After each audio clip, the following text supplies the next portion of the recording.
여러분 안녕하십니까. 중앙선거방송토론위원회가 주관하는 제21대 대통령 선거 후보자 토론회 진행을 맡은 이윤입니다. 대통령 선거가 이제 11일 남았습니다. 누구를 뽑을지 마음 정하셨습니까? 후보들을 비교 평가하고 선택하시는 데 도움을 드리고자 공직선거법 제82조 2에 따라 오늘 토론회가 마련됐습니다. 자, 이 네 분의 후보들이 지금 나와 계신 곳 서울 여의도 KBS 스튜디오입니다. 오늘 토론회는 KBS, MBC, SBS 등 다양한 채널에서 전국에 동시 생방송됩니다. 중앙선거방송토론위원회 유튜브와 네이버 TV에서도 실시간으로 보실 수 있습니다. 아울러 청각장애인분들을 위해 복지TV에서 후보자별 1:1 수어 통역 방송을 생중계하고 있습니다. 공직선거법에서 정한 기준에 따라 이 4명의 후보들 모셨고요. 자리와 발언 순서는 사전 추첨을 통해 결정됐음을 알려드립니다. 자, 그럼 본격적으로 시작하겠습니다. 지난번 경제 분야 토론회에 이어서 오늘은 사회 분야입니다. 네 분의 후보들 준비 많이 하셨죠? 먼저 1분씩 시작 발언 듣겠습니다. 기호 1번 더불어민주당 이재명 후보 시작하시죠. 국민 여러분 인사드립니다. 더불어민주당 대통령 후보 기호 1번 이재명입니다. 오늘은 마침 노무현 전 대통령이 서거하신 지 16주년이 되는 날입니다. 전 국민의 사랑을 받으셨고 국민과 소통하면서 권위를 버리고 오로지 사람 사는 세상을 원했던 그분이셨습니다. 반칙과 특권 없는 세상을 원하셨지만 여전히 반칙과 특권은 횡행하고 있습니다.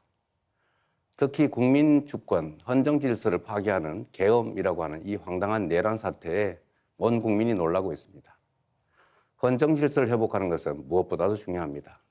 국민이 주인으로 존중받고 모든 국가 권력이, 국가 역량이 오로지 국민만을 위해서 쓰여지는 제대로 된 민주공화국, 진짜 대한민국을 반드시 만들어야 합니다.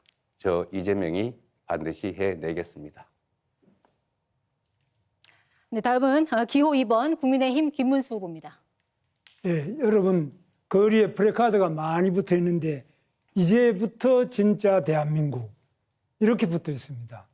방금 이재명 후보도 이제부터 진짜라고 하는데 그러면 그전에는 전부 가짜 대한민국이었습니까?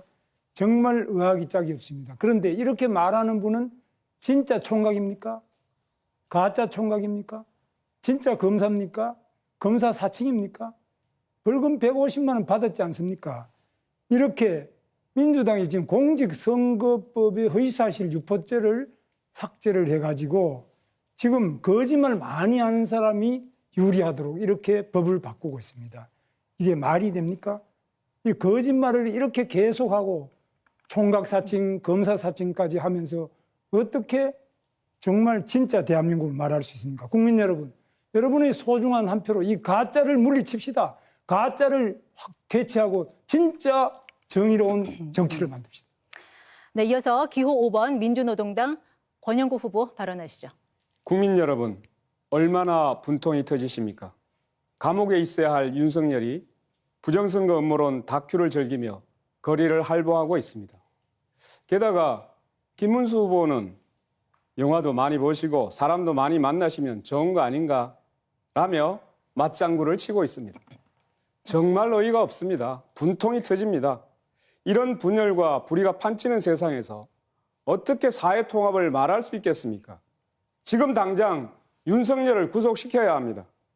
땀 흘려 일해도 집 한 칸 없고 장사가 안 돼 가슴이 무너지고 매달 대출금 갚기도 힘들고 전세로 절망하는 이웃들의 고통을 더는 방치할 수가 없습니다. 불평등과 차별을 갈아엎고 모두가 사람답게 사는 세상을 만들겠습니다. 저 권영국이 정권 교체를 넘어 사회 대기업으로 함께 나서겠습니다. 감사합니다. 다음은 기호 4번 개혁신당 이준석 후보. 이 있습니다. 토론을 해야 합니다. 저는 노무현 대통령께서 외쳤던 이 있습니다라는 외침이 지금 우리 사회에 꼭 필요한 정신이라고 생각합니다. 거대 양당의 국민연금 야합, 국가재정을 막 써도 된다는 막사니즘, 부정선거 음모론까지 기득권에 맞서는 이야기를 하면 어린 놈이라 깔보고 쫓아내는 세상 속에서 저는 늘 이 있습니다를 외치며 살아왔습니다. 오늘은 노무현 전 대통령 서거 16주기가 되는 날입니다. 그분은 바보 노무현으로 자신을 낮췄지 국민을 바보라고 경멸하지 않았습니다. 자신의 사이비 호텔 경제학에 의문을 제기하는 국민을 바보라고 조롱하는 후보가 감히 노무현을 입에 올리는 세상에서 진정한 노무현 정신은 어디 있나 생각해 보게 됩니다. 오늘의 이의가 내일의 상식이 될 때까지 함께 갑시다. 네, 네 분의 이 시작 발언 잘 들었습니다. 오늘 토론은 총 3개의 주제로 구성했습니다. 첫 번째 주제는 제가 공통 질문을 드리면 우선 답변하시고 그 이후에는 시간 총량제 토론으로 진행하겠습니다. 두 번째, 세 번째는 각 주제별로 후보들 공약을 듣고 그 이후에는 주도권 토론으로 진행됩니다. 그리고 마무리 발언으로 오늘 토론을 끝내겠습니다. 네, 자, 오늘 토론 첫 번째 주제 사회 갈등 극복과 통합 방안입니다. 공통 질문 드리겠습니다. 지난 3월 통계청에서 발표한 2024 이 한국의 사회 지표를 보면 이 수도권과 지방 그리고 세대 간, 종교 간, 성별 간 갈등이 전년보다 크게 증가했습니다. 이 분열과 대립에 국력을 소모하는 나라에선 국민의 삶이 결코 나아질 수 없습니다. 모두가 공존할 수 있는 사회 통합 방안 좀 어떤 생각 갖고 계신지 후보들 입장 듣겠습니다. 자, 이번에는 김문수 후보부터 답변 시간 1분 30초입니다. 예, 정말 이 국민 통합이 되려면 거짓말, 사기꾼들이 없어져야 됩니다. 두 번째로 부정부패한 사람이 없어야 국민 통합이 되지 않겠습니까? 그런데 어떻습니까? 지금 자기가 공직선거법에 허위사실 유포죄로 대법원에서 파기환송 취지로 유죄 취지로 파기환송을 하니까 이 대법원장을 완전히 청문회를 하겠다, 탄핵을 하겠다, 대법관을 100명을 뽑겠다 이런 식으로 마음대로 대법원까지도 자기 마음대로 하려고 합니다. 그리고 또 헌법재판소에서 4심까지도 이 대법원 재판을 다시 하도록 이렇게 하려고 하고 있습니다. 그런데 이 본인 이재명 후보 자신은 5개나 재판을 받고 있습니다. 즉 불법 대북 송금 사건으로 부지사를 감옥에 보내놨는데 7년 8개월입니다. 어떻게 부지사가 감옥에 가 있는데 지사가 멀쩡한 이런 대북 송금이 어떻게 가능합니까? 저도 도지사를 해봤지만 있을 수 없습니다. 백현동, 대잔동 비리로 얼마나 많은 사람들이 감옥에 가 있고 얼마나 많은 사람이 의문사를 했습니까? 뿐만 아닙니다. 지금 그 측근들이 이렇게 어렵지만 나머지 다른 사람들도 전부 어려움 처해인데 이 거짓말과 부패를 뿌리 뽑는 것이 가지고 국민 통합의 첫걸음이 안 되겠습니까? 네, 같은 질문에 권영국 후보 답변 듣겠습니다. 네, 아직도 부정선거 망령에 벗어나지 못하는 윤석열 극우 내란 세력, 진실을 망상으로 덮어버리려는 음모론, 이것부터 척결하는 것이 사회통합의 시작입니다. 국민 여러분, 정치판을 갈아엎어 주십시오.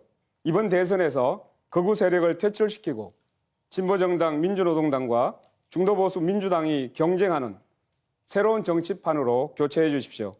불평등은 모든 사회악의 뿌리입니다. 얼마 전 선종하신 프란체스코 교황의 말씀입니다.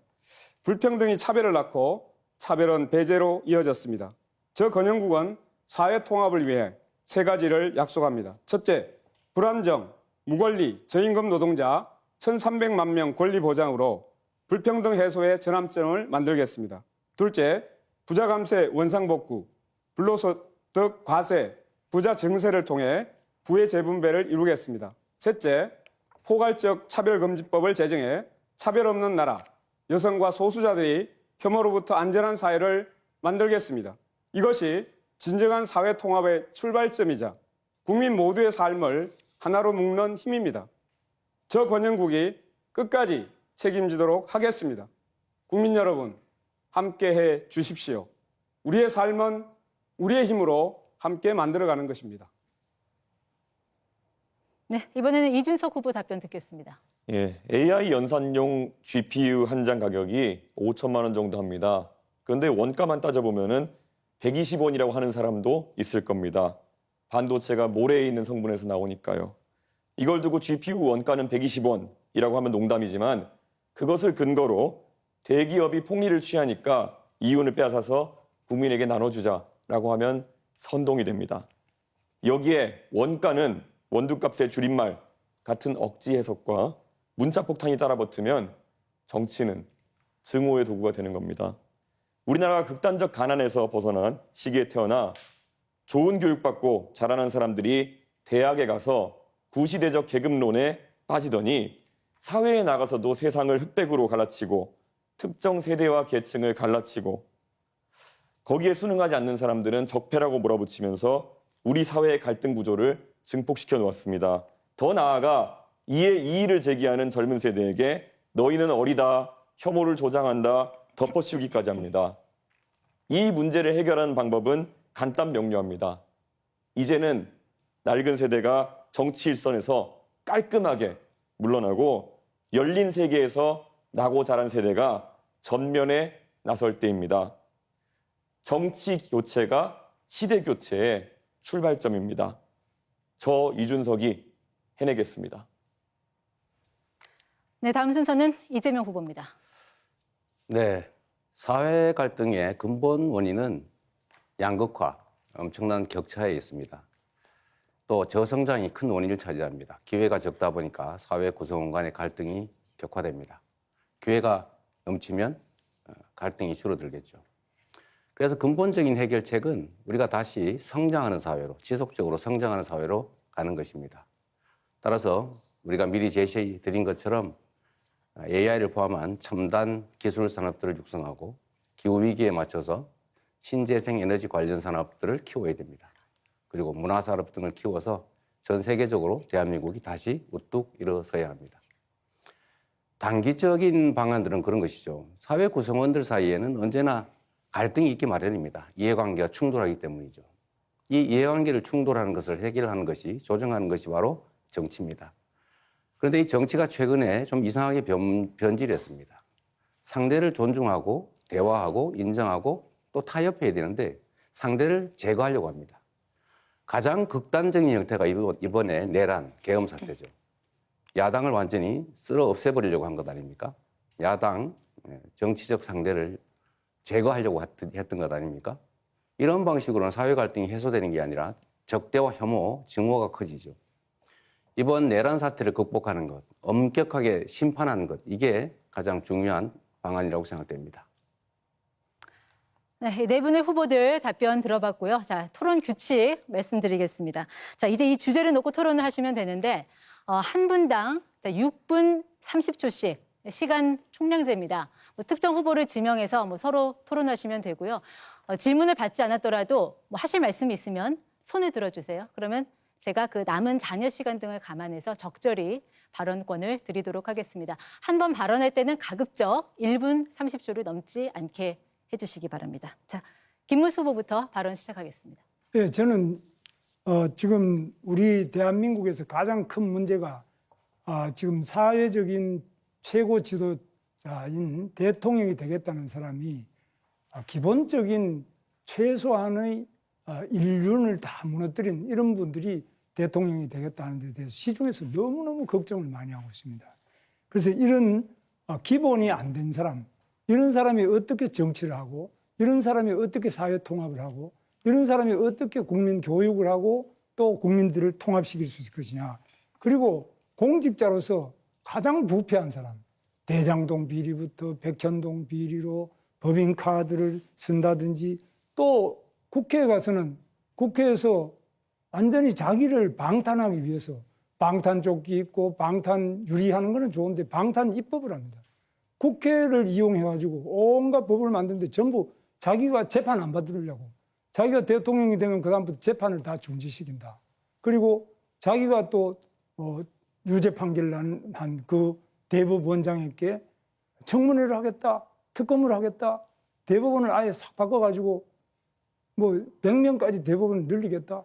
대법원 결정에 또 승복하지 않으면은 그 다음에는 또 헌법재판소에 판결받겠다. 이렇게 하는데 우리 이재명 후보한테 제가 묻습니다. 네. 그러니까 지도자가 되고 또 국민 통합을 하려면 가정에서부터 좀 통합이 돼야 안 됩니까? 근데 이재명 후보는 아시다시피 지금 자기 형님, 친형님 제가 만났습니다. 저를 하도 보자 그래서 만났는데 그때 정신병원에 하도 보내려고 그러고 이러니까 했는데 이 형님을 바로 이 성남시장으로서 정신병원에 강제 입원시키려고 하다가 그것 때문에 형수님하고 욕을 하고 다투고 이렇게 된 거 아닙니까? 이래서 어떻게 그러면 앞으로 국민 교육을 하고 어떻게 그러면 지도자가 돼서 가정도 제대로 못하는데 어떻게 나라를 통합시킬 수 있겠습니까? 네, 이재명 후보 답하시고 네. 지금 권영국 후보 손 드셨으니까 잠시 후에 발언권 드리도록 하겠습니다. 네. 먼저 그 말씀에 답을 드리기 전에 한 말씀 먼저 좀 드리도록 하겠습니다. 지금 우리 사회의 통합을 방해하고 있는 가장 큰 요소는 우리 사회 공동체의 가장 최고의 규범이라고 할 수 있는 헌정 질서를 파괴한 이 내란 사태입니다. 헌법을 무시하고 국민의 인권을 말살하고 장기 집권을 군정을 하려고 했던 이 시도에 대해서 우리가 명확하게 진상을 규명하고 책임을 묻지 않으면 이런 일이 다시 또 계속될 것입니다. 아마 김문수 후보가 소속한 국민의힘 또 김문수 후보도 탄핵에 대체적으로 반대하는 또 윤석열 내란 수계를 비호하는 그런 입장을 가지고 계신 것 같아요. 어쨌든 이 문제에 대해서는 우리 국민들께서 명확하게 좀 책임을 물어야 된다. 그것이 바로 이번 6월 3일 선거다. 김문수 후보 역시 그 책임에서 결코 자유롭지 않다라는 점을 우리 국민들께서 기억해 주시고 심판해 주시기를 부탁드립니다. 네, 이번에는 권영국 후보. 네, 말씀하신 것에 대해서 간단한 답을 좀 드리면 저희 집안 내 내밀한 문제, 우리 어머니에게 우리 형님이 그 폭언을 해서 그런 말을 할 수 있냐라고 제가 따진 게 이제 문제가 됐는데 뭐 그 점은 제 소양이 부족 또 수양이 부족으로 제가 사과 말씀을 다시 드립니다. 그러나 김문수 후보는 이런 말을 할 자격이 없죠. 이건 우리 집안 내의 내밀한 사적 문제인데 굳이 따지자면 본인은 갑질을 하지 않습니까? 그 소방관한테 전화해서 나 김문수인데 뭐 어쩌라는 거예요? 그렇게 권력을 남용하면 안 된다는 말씀을 드리면서 제가 김문수 후보한테 이거 질문 한번 드리고 싶어요. 아니 그 제가 아니 잠깐만요. 지금 제가 하고 있는 거 아닙니까? 아닙니다. 제가 주도권 아닙니까? 아닙니다. 이거 시간 총량제 좀 알고 토론이라서 하세요. 시간 총량. 주도권 토론은 잠시 후에 있습니다. 네. 제가 질문 하나 드릴게요. 지금 내란 수계 윤석열 전 대통령에 대해서 계속 비호하는 입장을 가지고 있는데 이 단절할 생각 혹시 없는지 그리고 지금 정광훈 목사를 비롯한 극우 세력들과 여전히 깊은 관계를 맺고 있어 보이는데 최소한 그걸 단절해야 정상적인 민주공화국의 대통령이 될 수 있을 거라고 생각합니다. 정광훈 같은 극우 세력과 단절할 생각은 없는지 이 두 가지를 좀 묻고 싶어요. 제가 거꾸로 묻습니다. 이재명 후보는 진보당하고 같이 연합 공천을 해가지고 울산 북구에도 국회의원 당선시켰죠. 진보당의 이석기 바로 통진당 후예 아닙니까? 그러면 그건 내란이지. 지금 현재 국민의힘이 뭐 어디 누구하고 연대를 해가지고 의석을 나눠줬습니까? 국민의힘이 어떤 내란 세력하고 어떻게 했다는 건지 그런 부분에 대해서는 정말 자기 자신을 먼저 돌아봐야 된다. 알겠습니다. 우리 민주당이 바로 통진당의 후에 진보당에게 국회 의석을 울산 북구를 내줬지 않습니까? 그러면은 그 사람들이 지금 하는 게 뭡니까? 완전히 지금 북한을 옹호하고 이렇게 하고 있는데 거기에 대해서 또 대한민국을 전복하려고 하는데 이거에 대해서 답변을 해보세요. 말씀을 피하신 걸로 보면 단절할 의사가 전혀 없어 보이고 또 그 전에 지금까지 하신 발언들을 보면 여전히 내란 세력을 비호하는 극우 세력을 비호하는 정광훈 목사가 감옥을 갔을 때 눈물을 흘린 그런 관계를 여전히 청산하지 못하시는 것 같은데 매우 안타깝다는 말씀을 드리면서 우리 그런 허위 사실을 이야기하면 안 됩니다. 뭐 눈물을 흘리는 거는 정광훈 목사 가서 무슨 눈물을 흘리는지 그 말이 안 되는 거짓말을 또 계속 여기서 하시면 눈물이 그것도 허위 난다라고 한 사실 영상이 유포죄죠. 있던데요. 그러니까 이거는 허위 사실 유포죄로 또 지금 다시 지금 그 걸리면은 아주 누범, 재범 뭐 개전의 그 여지가 없습니다. 예. 네, 두 분 후보 네. 잠시만요. 지금 권영국 후보 그리고 이준석 후보 차례로 발언권 신청하셔서 먼저 발언 기회 드리겠습니다. 권영국 후보 발언하시죠. 예, 역시 진흙탕 싸움 시작되고 있습니다. 예, 그래서 오늘 일단 김문수 후보에게 먼저 묻겠습니다. 그 지난 토론에서 저의 정치 공세 때문에 경제 분야에서 실력을 제대로 발휘하지 못했다고 대변인이 입장을 냈던데요. 오늘 토론을 위해 제 대역까지 세워가면서 독하게 준비하셨다라는 기사가 보았습니다. 그럼 좀 저는 그냥 약하게 묻겠습니다. 김문수 후보께서 누구라도 부정선거 의혹을 제기하면 선거관리위원회에서 해명할 노력을 계속해야 한다라고 발언을 하셨더라고요. 그러니까 윤석열 씨가 제기하는 부정선거 의혹을 정당하다고 지금 말하고 계시는 겁니까? 답변해 보시죠. 그건 제가 지금 답할 문제도 아니고 윤석열 대통령이 부정선거 의혹을 제기하는 거는 그분이 한 것이지 제가 한 것도 아니고 저는 한 번도 그런 문제를 제기한 적이 없습니다. 그래서 네. 그건 제대로 그런데 질문을 부정선거 의혹을 제기하면 선거관리위원회에서 해명할 노력을 계속해야 된다 이렇게 발언하면서 사실상 윤석열 씨를 편들고 있는 거예요. 그거는 기본적으로요. 네, 지난 5년간 네. 150건의 부정선거 소송에서 선관위가 전부 승소를 했습니다. 그런데 왜 자꾸만 이런 선관위에 대한 해명을 요구하는지를 저는 이해할 수가 없습니다. 제가 거꾸로 묻는데 제가 이야기하니까요. 네. 좀 듣고 하세요. 제가 보기에는 김문수 후보도 윤석열처럼 음모론자 같아 보여요. 근거 없는 문제 제기를 가지고 계속 그렇게 국민을 분열시키는 이런 윤석열을 옹호하고 비호하는 이런 사람이 어떻게 사회통합을 말할 자격이 있을까요? 저는 자격이 없다고 생각하는 겁니다. 제가 생각하는 네, 다음 부정 비리 제가 질문하지 않았습니다. 네. 제가 조금 더 말씀드리겠습니다. 질문하지 않으면 답을 못 합니까? 네. 네, 지금 이준석 후보 시간이 가장 많이 남았고 네. 손을 여러 번 드셨습니다. 이준석 후보 발언하시죠. 예, 방금 전에 권영국 후보님 말씀하신 것처럼 이제 윤석열이라는 그런 음모론자, 망상을 하는 사람에 대한 위험함은 우리 국민들께서 익히 아셨을 것이다 이렇게 생각합니다. 그분이 여러 가지 망상을 하셨지만 특히 부정선거 담론 같은 경우에는 매우 위험했고 그것을 규명하겠다는 미명하에 계엄이라는 아주 큰 잘못을 저질렀습니다. 저는 이미 정치적으로 사망한 것이나 마찬가지인 윤석열 대통령에게 얘기하기 앞서 지금 이 자리에 우리와 함께 서 있는 이재명 후보의 생각에 대해서 좀 궁금해할 필요가 있다 생각합니다. 사실 이번에 부정선거 담론 마찬가지로 지난 2012년 대통령 선거 이후에도 부정선거를 주장하는 사람들이 있습니다. 김어준 씨나 이런 분들 중심으로.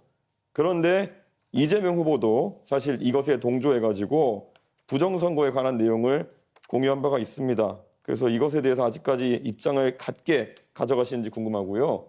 천안함에 대해서도 잠수함과 충돌했다. 연구 결과 나와라는 내용을 공유하면서 천안함 음모론에 동조하는 모양새를 보이셨습니다. 그리고 또 서부전선 포격 당시에 현지 주민이 북한 측의 포사격을 듣지 못했다는 내용의 뉴스를 리트윗했는데요. 이거는 사실 대통령이 되면은 대한민국의 안보를 책임지는 사람이 돼야 되는데 우리 목숨 바쳐 서부전선을 지키고 있는 장병들을 믿지 못하고 군을 믿지 못하고 오히려 북한의 주장에 역성을 들거나 아니면 이런 음모론자들과 괴를 같이 하는 것인데 이런 행보에 대해서 반성하는 자세인지 우선 궁금합니다.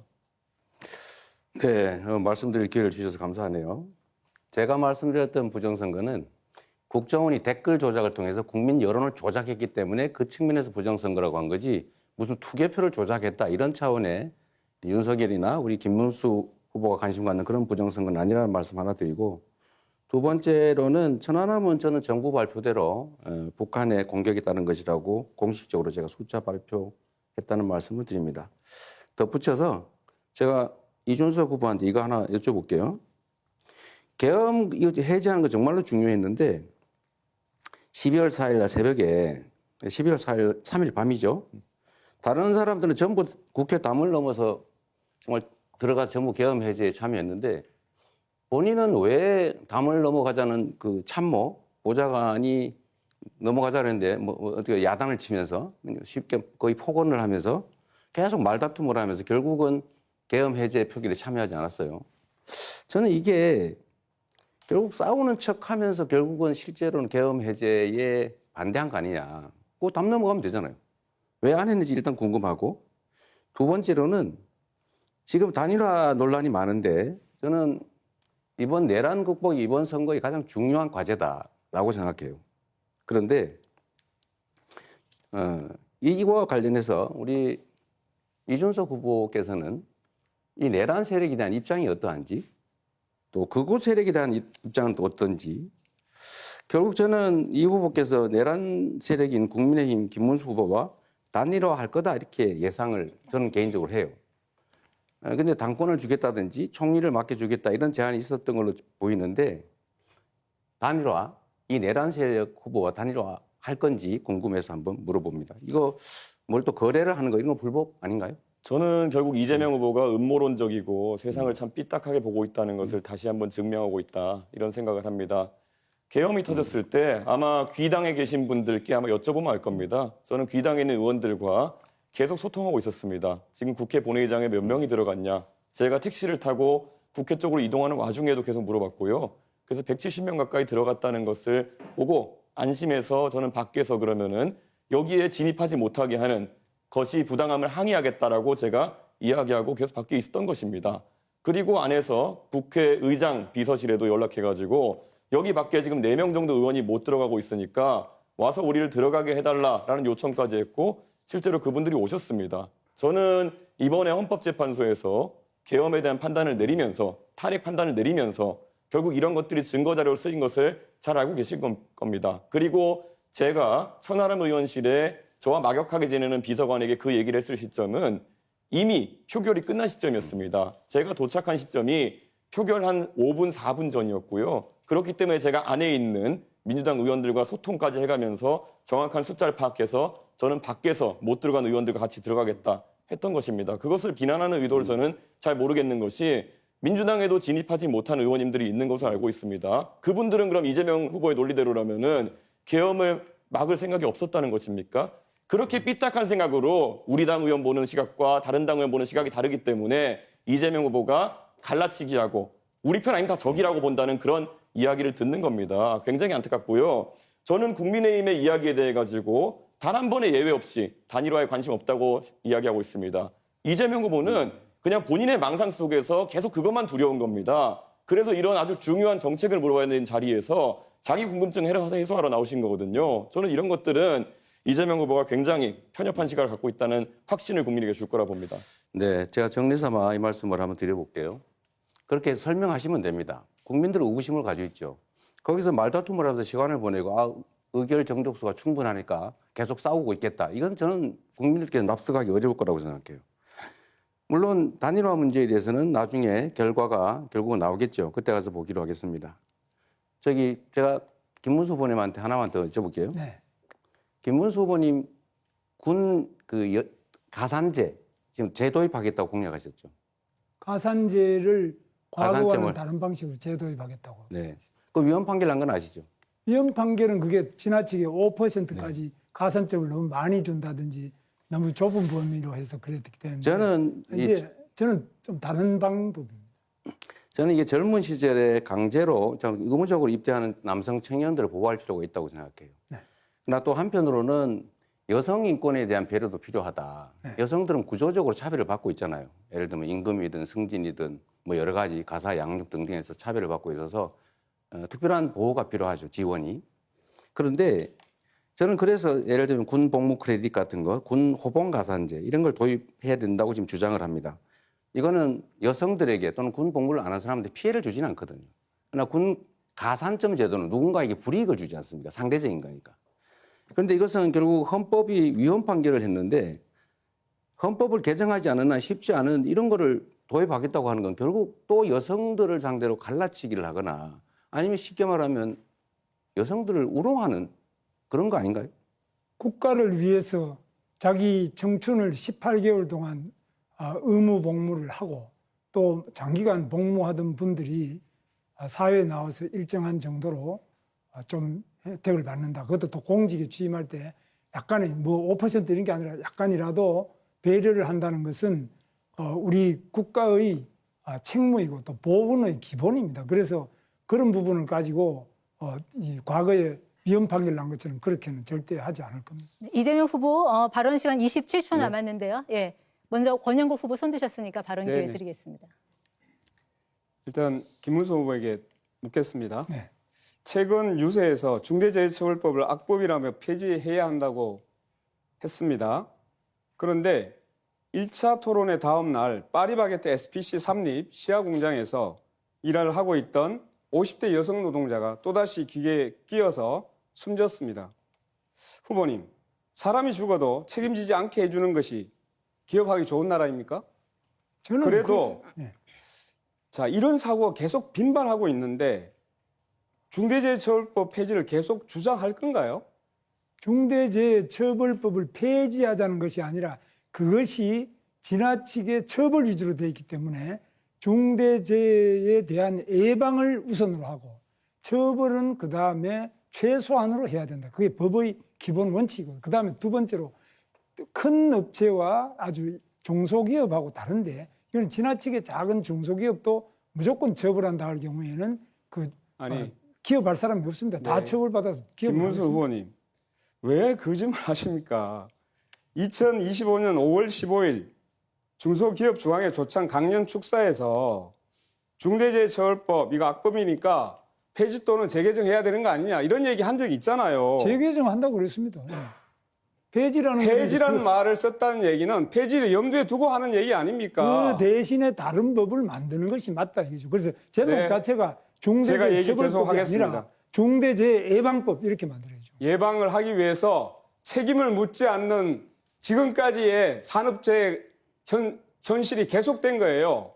제대로 책임을 묻지 않으니까 예방이 됩니까? 산업재해에 대해서는 회장이나 우리 사장들이 자기가 처벌받지 않습니다. 그러니까 지금까지 계속적으로 비용 든다고 해서 안전조치 안 해온 것 아닙니까? 그거 잘 알고 계시잖아요. 산업재해에 대해서는 자, 권영국 우리 네, 제가 며칠 후보보다는 전에 제가 훨씬 더 많이 압니다. 제가 며칠 전에 왜냐하면, 예. 잠깐만요. 제가 말씀드리겠습니다.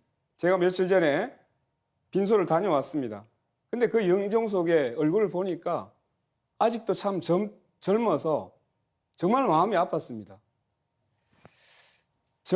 저는 분명히 말씀드립니다.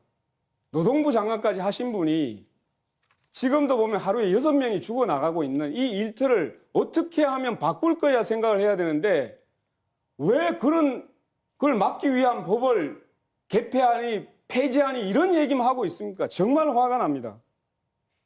네, 여기까지 하겠습니다. 그리고 네, 제가 좀 말씀을 됐습니다. 예.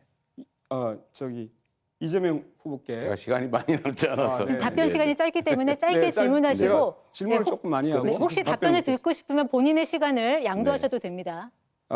지난해 연말 그 신사동 빌라 반지하에서 거주하던 50대 무직 남성이 생활고로 사망을 했습니다. 알고 네. 계실 겁니다. 네. 공과금과 주택관리비를 수개월 내지 못했던 고인은 주민센터에 긴급 복지 지원을 2차례 요청을 했는데 관련 사업 예산이 소진됐다라는 답변만 들었습니다. 네. 2달 뒤에 이 남성은 숨졌습니다. 분명히 말씀드리겠습니다. 이 죽음의 배후에는 부자들에게 87조 원이라고 하는 그 세금을 깎아준 윤석열 정부가 있습니다. 그런데 민주당도 매우 유감스럽게도 예산심사에서 합의를 해줬습니다. 그래서 묻겠습니다. 윤석열 정부의 부자 감세 원상복구해야 않겠습니까? 맞는 말씀이신데 원칙적으로 동의합니다만 지금은 경제 상황이 너무 어려워서 좀 지금은 유보해야 될 것 같습니다. 네, 이재명 후보 20초 남았는데 계속 쓰시겠습니까?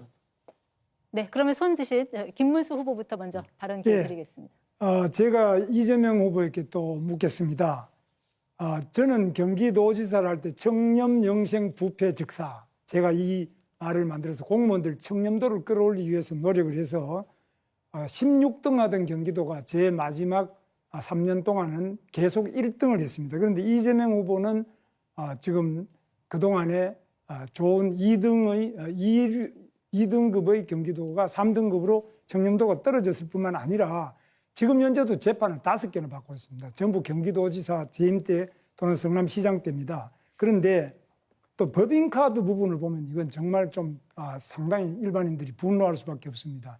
법인카드를 가지고 지나치게 사적인 그런 여러 가지 뭐 개인이 뭐 일제 샴푸를 사쓴다든지 뭐 여러 가지 그 이루 말할 수 없는 그런 비리 부정이 많아서 이것 때문에 이미 그 경기도 관계자가 재판을 받고 지금 유죄를 받고 그것도 더구나 우리 사모님께서도 그런 어려움을 겪고 있는데 이거는 본인이 이재명 후보 본인이 만약 이것을 안 고치고는 대통령이 되면 어마어마하게 큰 사건으로 번져서 온 공직자가 윗물이 맑아야 아랫물이 맑은데 윗물이 이렇게 탁하고 부정부패 비리에 그런 이런 식으로 방탄 입법을 하고 방탄 조끼를 입고 이렇게 해가지고는 과연 우리 공직이 유지되겠나 걱정되는데 어떻게 생각하십니까?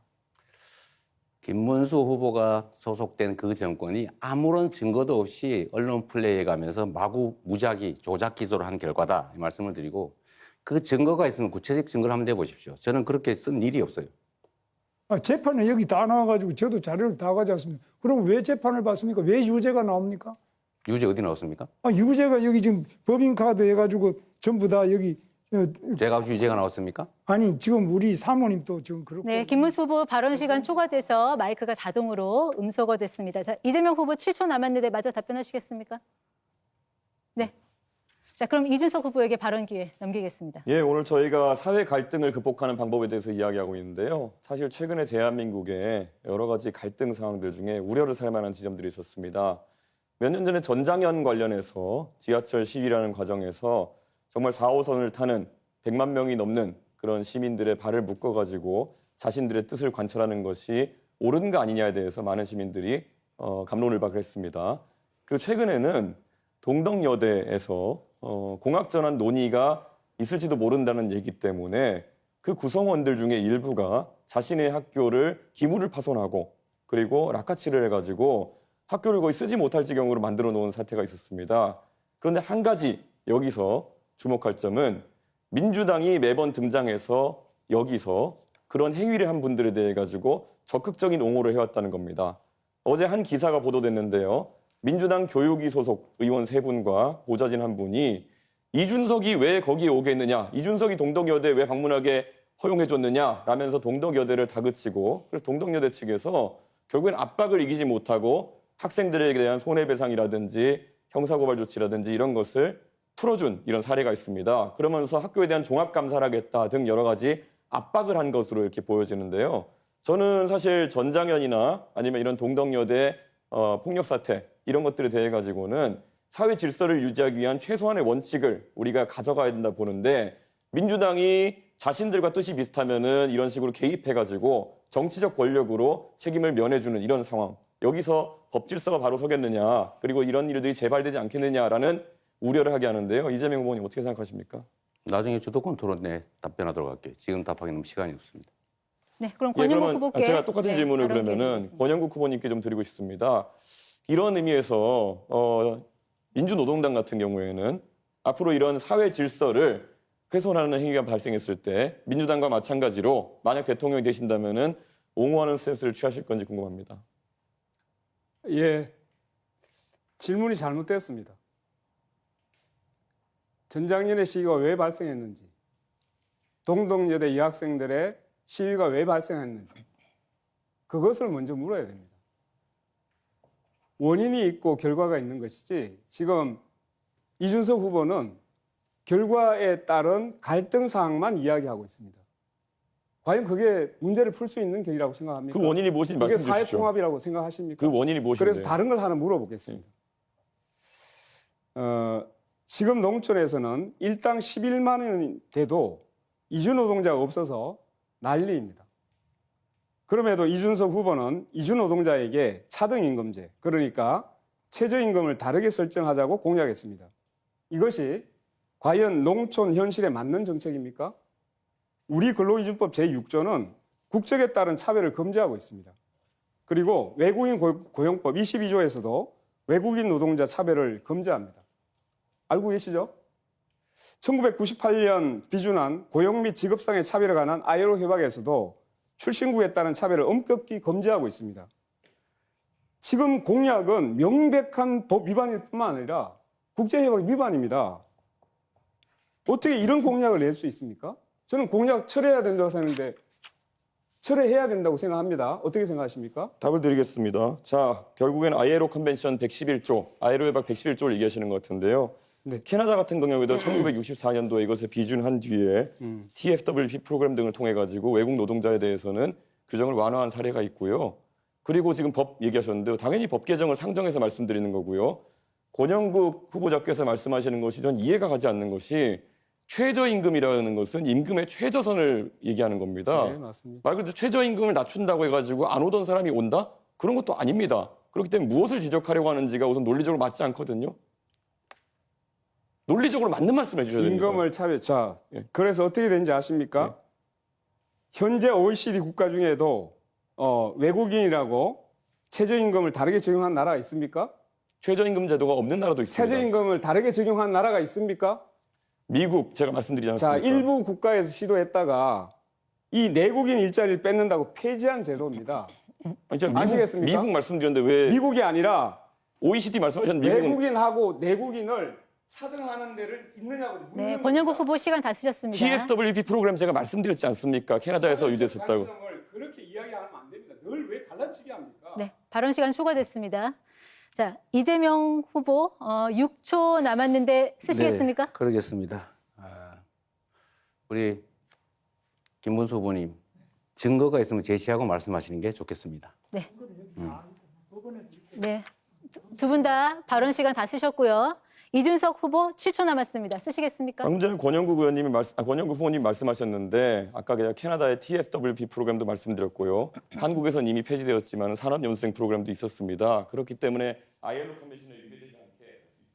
네, 발언 시간이 초과되면 마이크가 자동으로 음소가 된다는 점 다시 한번 말씀드리겠습니다. 자, 첫 번째 토론은 여기까지 듣고요. 다음 이제 두 번째, 세 번째 주제로 넘어갈 텐데 앞서 말씀드렸지만 오늘 주제는 사회 분야입니다. 가급적 이 주제에서 크게 벗어나지 않도록 부탁드리도록 하겠습니다.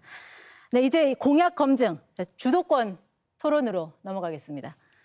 자, 먼저 이 후보들의 핵심 공약을 듣고 이후에 이제 토론을 진행을 할 텐데요.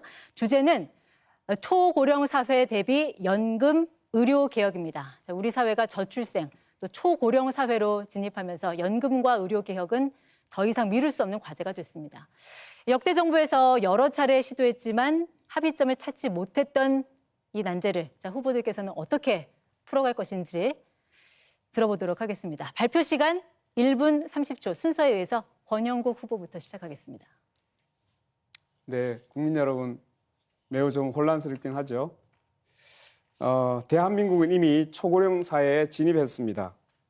65세 이상 어르신이 1,000만 명을 넘어섰지만 아직도 많은 어르신들이 빈곤과 고립 속에 고통을 받고 있습니다. 이제 돈보다 생명이 우선하는 돌봄 복지국가 시대를 열겠습니다. 첫째, 지자체 통합 돌봄 책임제와 간호간병 통합 서비스를 전면 확대해서 무상돌봄, 무상간병을 실현하겠습니다. 둘째, 군복무 전 기간을 연금기간으로 인정하고 자녀 출산 시 출산육아 크레딧으로 자녀 한 명당 24개월의 연금기간을 인정하겠습니다. 셋째, 프리랜서, 자영업자와 같은 지역가입자의 보험료를 50% 지원하고 기초연금을 월 70만 원으로 인상하겠습니다. 넷째, 의료비 100만 원 상한제 도입과 500병상 규모 공공병원 100개 확충으로 전국 어디서나 안심하고 치료받을 수 있는 보건망을 구축하겠습니다. 국민 한 사람 한 사람의 존엄을 지키는 것이 바로 국가의 사명입니다. 돈보다 생명이 우선인 나라, 돌봄과 존엄이 보장되는 나라, 저 권영국이 끝까지 책임지고 실천하겠습니다. 네, 감사합니다. 네, 다음으로 이준석 후보 공약 듣겠습니다. 윤석열 정부 시절 우리가 겪은 가장 황당한 정책 가운데 하나가 의대 증원입니다. 3,000명이던 정원을 5,000명으로 늘리겠다고 했지만 강의 시설도 증원 숫자의 근거도 사회적 수기도 없었습니다.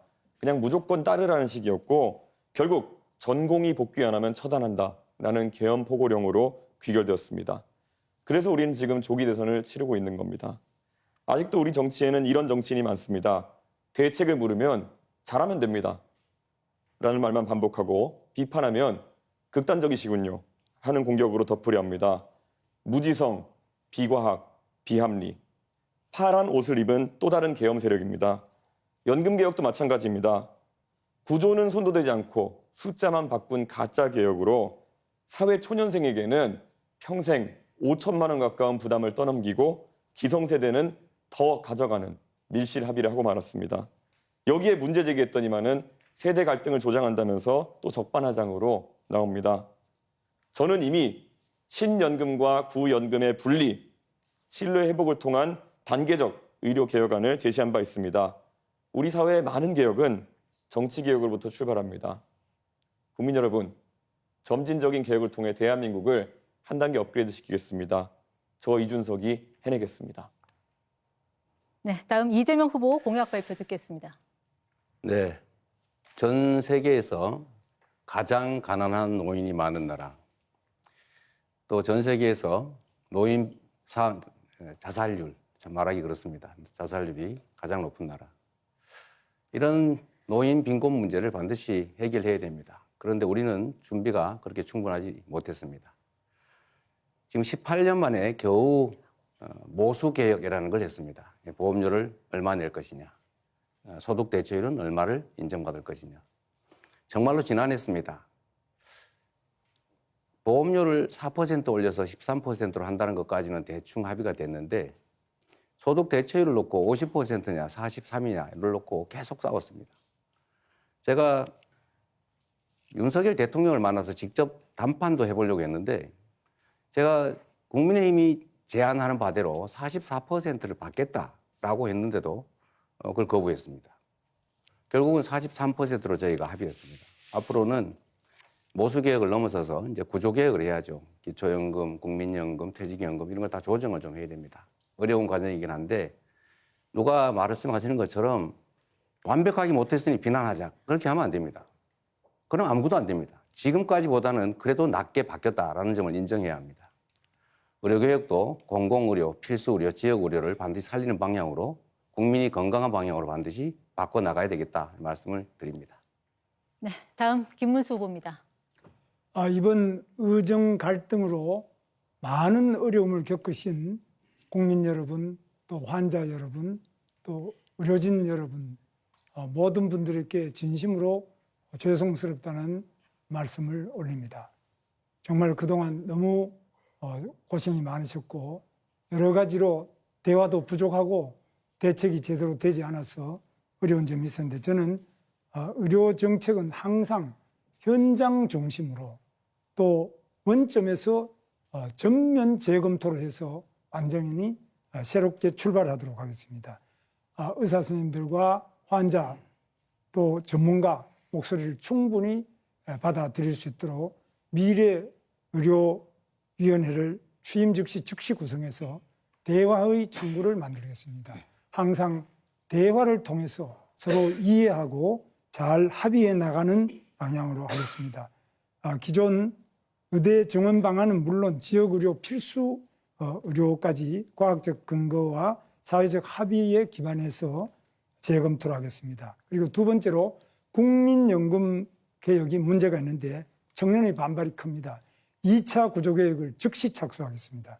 청년들을 대표자로 많이 포함을 시켜서 청년들의 의견을 최대한 수렴해서 대개혁을 해내겠습니다. 청년이 불리하지 않은 개혁을 하도록 하겠습니다. 네, 후보들 공약 들어봤고요. 자, 1분 30초라는 짧은 답변에서도 후보들 간의 차이가 어느 정도는 드러난 것 같습니다. 바로 주도권 토론 시작하겠습니다. 이 주도권 토론은 말 그대로 주도권을 가진 후보가 상대 후보를 지명해서 질문과 답변을 이어가는 방식입니다. 주도권 가진 후보에게 6분 30초 시간이 주어지고요. 발언을 하실 때 반드시 2명 이상의 후보에게 질문을 하셔야 됩니다. 그리고 상대 후보에게는 답변 시간을 최소 30초 보장해 주셔야 되는 점 기억해 주시기 바라겠습니다. 자, 권영국 후보부터 주도권 토론 시작하시죠. 네, 이번에는 이재명 후보께 질문 드리겠습니다. 조금 빠르게 진행할 테니까요. 그러시죠? 빨리 답변 주시면 좋겠습니다. 기초연금 월 70만 원 인상을 제안하고 있습니다. 네. OECD 노인 빈곤율 1위, 노인 자살률 1위입니다. 기초연금을 월 70만 원 인상해서 노인 빈곤을 해소해야 한다고 생각합니다. 이 방안에 대해서 후보님 어떻게 생각하실까요? 결론적으로 말씀드리면 바람직한데 그렇게 하고 싶은데 현재 재정 여건상 쉽지가 않겠다. 그것보다는 일단 네. 부부 감액 부분부터 좀 원상복구하는 게 급하지 않을까 그 생각합니다. 네, 제가 한번 계산을 해봤습니다. 네. 작년 기준 1인 가구 최저 생계비가 133만 원입니다. 네. 국민연금 수거액이 67만 원인데 기초연금을 70만 원으로 인상해야 겨우 최저임금에 네. 도달합니다. 그래서 김문수 후보는 보니까 40만 원 인상을 제안하셨는데 제가 이제 이것을 맞추려고 하다 보니까 적어도 기초연금이 네. 70만 원 정도 올라가야 되지 않냐 이런 의견을 드린 거거든요. 네. 그 맞는 말씀이세요. 네네. 말씀드린 것처럼 노인 빈곤율이 너무 높고 실제로 지금 30몇만 원, 40만 원 못 미치는 금액으로는 도저히 어떻게 할 수가 없기 때문에 올려야 되는 건 맞는데 네. 현 재정 여건이 그걸 감당하기가 너무 어렵다. 아, 네, 이런 말씀을 드리는 알겠습니다. 것입니다. 그런데 보니까 제가 이제 초부유세를 네, 한번 네. 해보니까 조금만 올리면 네. 그 22조, 20 몇 조 정도가 추가하면 되더라고요. 네. 충분히 가능하다고 지금도 보입니다. 그리고 예, 그건 뭐 나중에 또 네. 말씀드리고 그 기초생활수급자가 기초연금을 받으면 소득 인정액이 늘어나서 네. 생계의료급여가 삭감되는 줬다 뺏는 구조가 네. 발생하지 않습니까? 이는 가장 취약한 어르신들의 삶을 위협하는 문제라고 네. 생각합니다. 자, 후보님께서는 이 구조를 바로잡아서 기초연금이 진짜 복지 혜택이 되도록 개선해야 된다고 생각하는데 동의하십니까? 역시 원칙적으로 동의합니다. 동의하고 예를 들면 그 외에도 소득이 좀 늘어나면 그 배제가 되거나 감액이 되거나 하는 것들은 반드시 고쳐야 되는데 그 역시 사실은 노동 회피를 하게 하는 현 구조상의 문제가 있죠. 그래서 저희가 좀 길게 지금 당장은 아니지만 길게 봤을 때 그 소득이나 다른 게 뭘 있다고 해서 그걸 깎지 않는 그래서 기본소득 제도를 도입하는 게 필요하겠다 그 말씀을 드리는 것입니다. 네, 기반소득이 일단 네, 예, 다음 질문 바로 들어가겠습니다. 현재 고용보험은 만 65세가 지나면 신규 취업 시 적용되지 않습니다. 네, 초고령 사회 진입으로 65세 이상 노년 노동자들이 지금 늘고 있지 않습니까? 네. 그래서 국가인권위에서도 65세 이상 고용보험 적용을 권고한 바 있습니다. 네. 적극적으로 수용해야 된다고 보는데 어떻게 생각하십니까? 뭐 그 점도 역시 틀린 주장은 아니신데 이게 지금은 현재 정년 문제, 그다음에 연금 개시 연령 문제 이런 것들이 좀 매우 복합적이어서 좀 더 생각해 봐야 되겠습니다. 예, 뭐 바람직하긴 한데요. 네, 계속 나중으로 밀리면 안 될 것 같고요. 이게 현실의 지금은 문제죠. 네. 이재명입니다. 네. 네, 네, 여기까지 일단 네. 하겠습니다. 네, 주도권 토론 시간 아직 3분 9초 남아 있습니다. 예. 네, 자, 한 명 그러면 후보한테만 김문수 질문하셨어요. 후보께 네. 묻겠습니다. 네네. 이렇게 묻겠습니다. 계엄으로 나라 망치고 내란으로 경제 망치고 의료 대란으로 국민 건강 파탄냈습니다. 윤석열 정부의 의대 정원 2,000명 확대 이후에 의료 대란으로 3,136명이 초과 사망했습니다.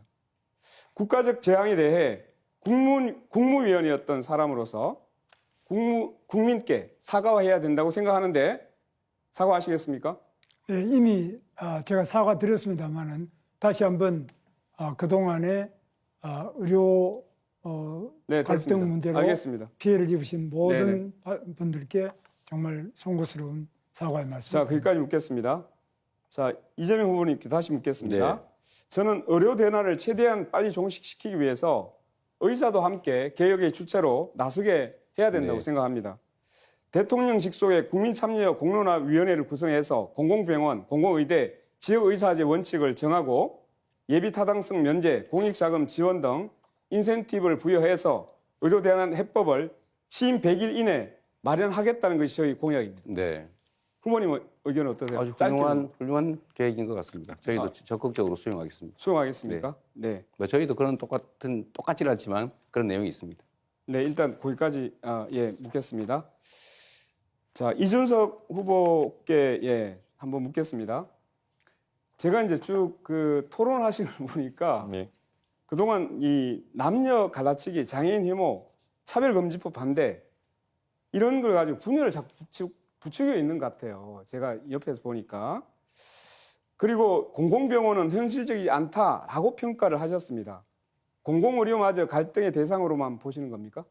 우선 저에게 혐오라는 낙인을 찍으시려면요. 혐오의 정의에 따라서 제가 무엇을 잘못했는지를 구체적으로 말씀해 주셔야 그것이 아마 국민들께 와닿을 겁니다. 네네. 제가 혐오에 해당하는 행위를 한 것이 무엇이 있는지 혹시 말씀 주실 수 있나요?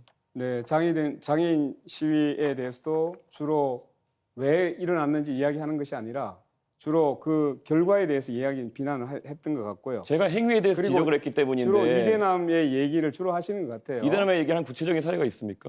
자, 요거 한번 묻고 넘어가겠습니다. 그러니까 상대를 비난할 때 자. 느낌적 느낌으로 넌 이런 사람이야 단정 짓는 게 예전에 민주노동당이나 그래서 아까- 정의당을 보고 빨갱이 아니냐 했던 것과 아. 동일한 얘기거든요. 잠깐만요. 그러니까 잠깐만요. 구체적인 네, 얘기로 제가 주로 비난해 하고 주십시오. 있습니다. 자, 예. 묻는 것 답변하세요. 그 공공의료마저 갈등의 대상으로 보시는 겁니까? 라고 물었습니다. 저는 그런 프레임 자체에 동의하지 않는 게요. 네네. 공공의료가 제가 성남시 의료원도 다녀왔지만 네네. 저는 과연 이것이 그럼 어떤 형태로 동작할 수 있겠냐에 대해서 합리적인 질문들을 던졌고 성남시 의료원 관계자들이 열심히 하는 것과 관계없이 실제로 지금 거의 운영이 네, 불가능할 거기까지. 정도 30초 거기까지. 보장하셔야 됩니다. 아, 네네. 예. 운영할 수 있을 정도의 그런 어떤 환경이 마련되지 않았다. 그걸 지적한 것인데 무조건 공공자만 붙으면 전부 다 우리가 이것을 좋은 것을 받아들여야 되느냐? 이건 아니라 봅니다. 네, 권영국 후보 시간 다 쓰셨고요. 자, 바로 이어서 이준석 후보 주도권 토론 시작하세요. 예, 이재명 후보님 그 여쭤보고 싶은 게요. 간병비 관련해 가지고 결국 네. 보장성을 높여야 된다라는 정책을 내셨는데 이 간병비 되게 중요합니다. 네. 그런데 이게 금액으로 따지면 한 연간 15조 정도까지 이제 될 수 있다고 합니다. 근데 지금 건강보험료가 97조 정도 재정이고요. 지금 추기에 따르면은 2033년 되면은 마이너스 30조 정도로 적자가 난다. 이런 얘기가 나오고 있습니다. 최근에 의정 갈등으로 잠깐 흑자가 난 것처럼 보이지만은 구조적으로는 마이너스 30조 적자가 날 수밖에 없는데 그러면은 그 15조 정도의 어떤 추가적인 간병비 혜택이 들어가게 되면은 이거의 재원 마련은 어떻게 되는 것입니까? 그게 전액이 다 든다고 생각하는 것 전제가 좀 잘못된 것 같고요. 그럼 어느 정도 비율로 생각하시는지? 저는 우리 의료재정이 허용되는 범위 내에서 간호, 간병을 복합적으로 하는 게 필요하다. 그리고 그것도 대상자나 질병이나 이런 것들에 따라서 재정 여건에 따라서 확대해 갈 필요가 있다는 것이고요. 특히 요양병원도 이런 간병 지원을 좀 해야 되겠다고 해서 정부도 지금 시범 사업을 하고 있는데 그런 식으로 조금씩 늘려가면 됩니다. 이재명 후보 말씀은 허용되는 범위 내에서 하겠다는데 제가 아까 제시해드린 것이 마이너스 30조 정도의 상황이다. 그런데 마이너스 30조에 허용되는 부분이 뭡니까? 그래서 제가 질문드리고 싶은 것이 이런 뭐 당연히 복지라는 것은 국민들이 필요로 하는 것들이 있겠지만은 우선순위를 둬야 되는 것이고 혹시 그럼 지금 건강보험료 나가는 것 중에서 방만하게 운영된다고 생각하는 혹시 지적할 만한 부분이 있으신지 그게 없다면은 그냥 건강보험료를 지금 한 100조에서 16조 정도 늘려야 된다는 얘기가 나오는 거 아니겠습니까? 그러면은 각자 내는 비용이 한 16조 늘어난다는 거 아니겠습니까? 자, 대답해도 될까요? 예, 대답해 주십시오.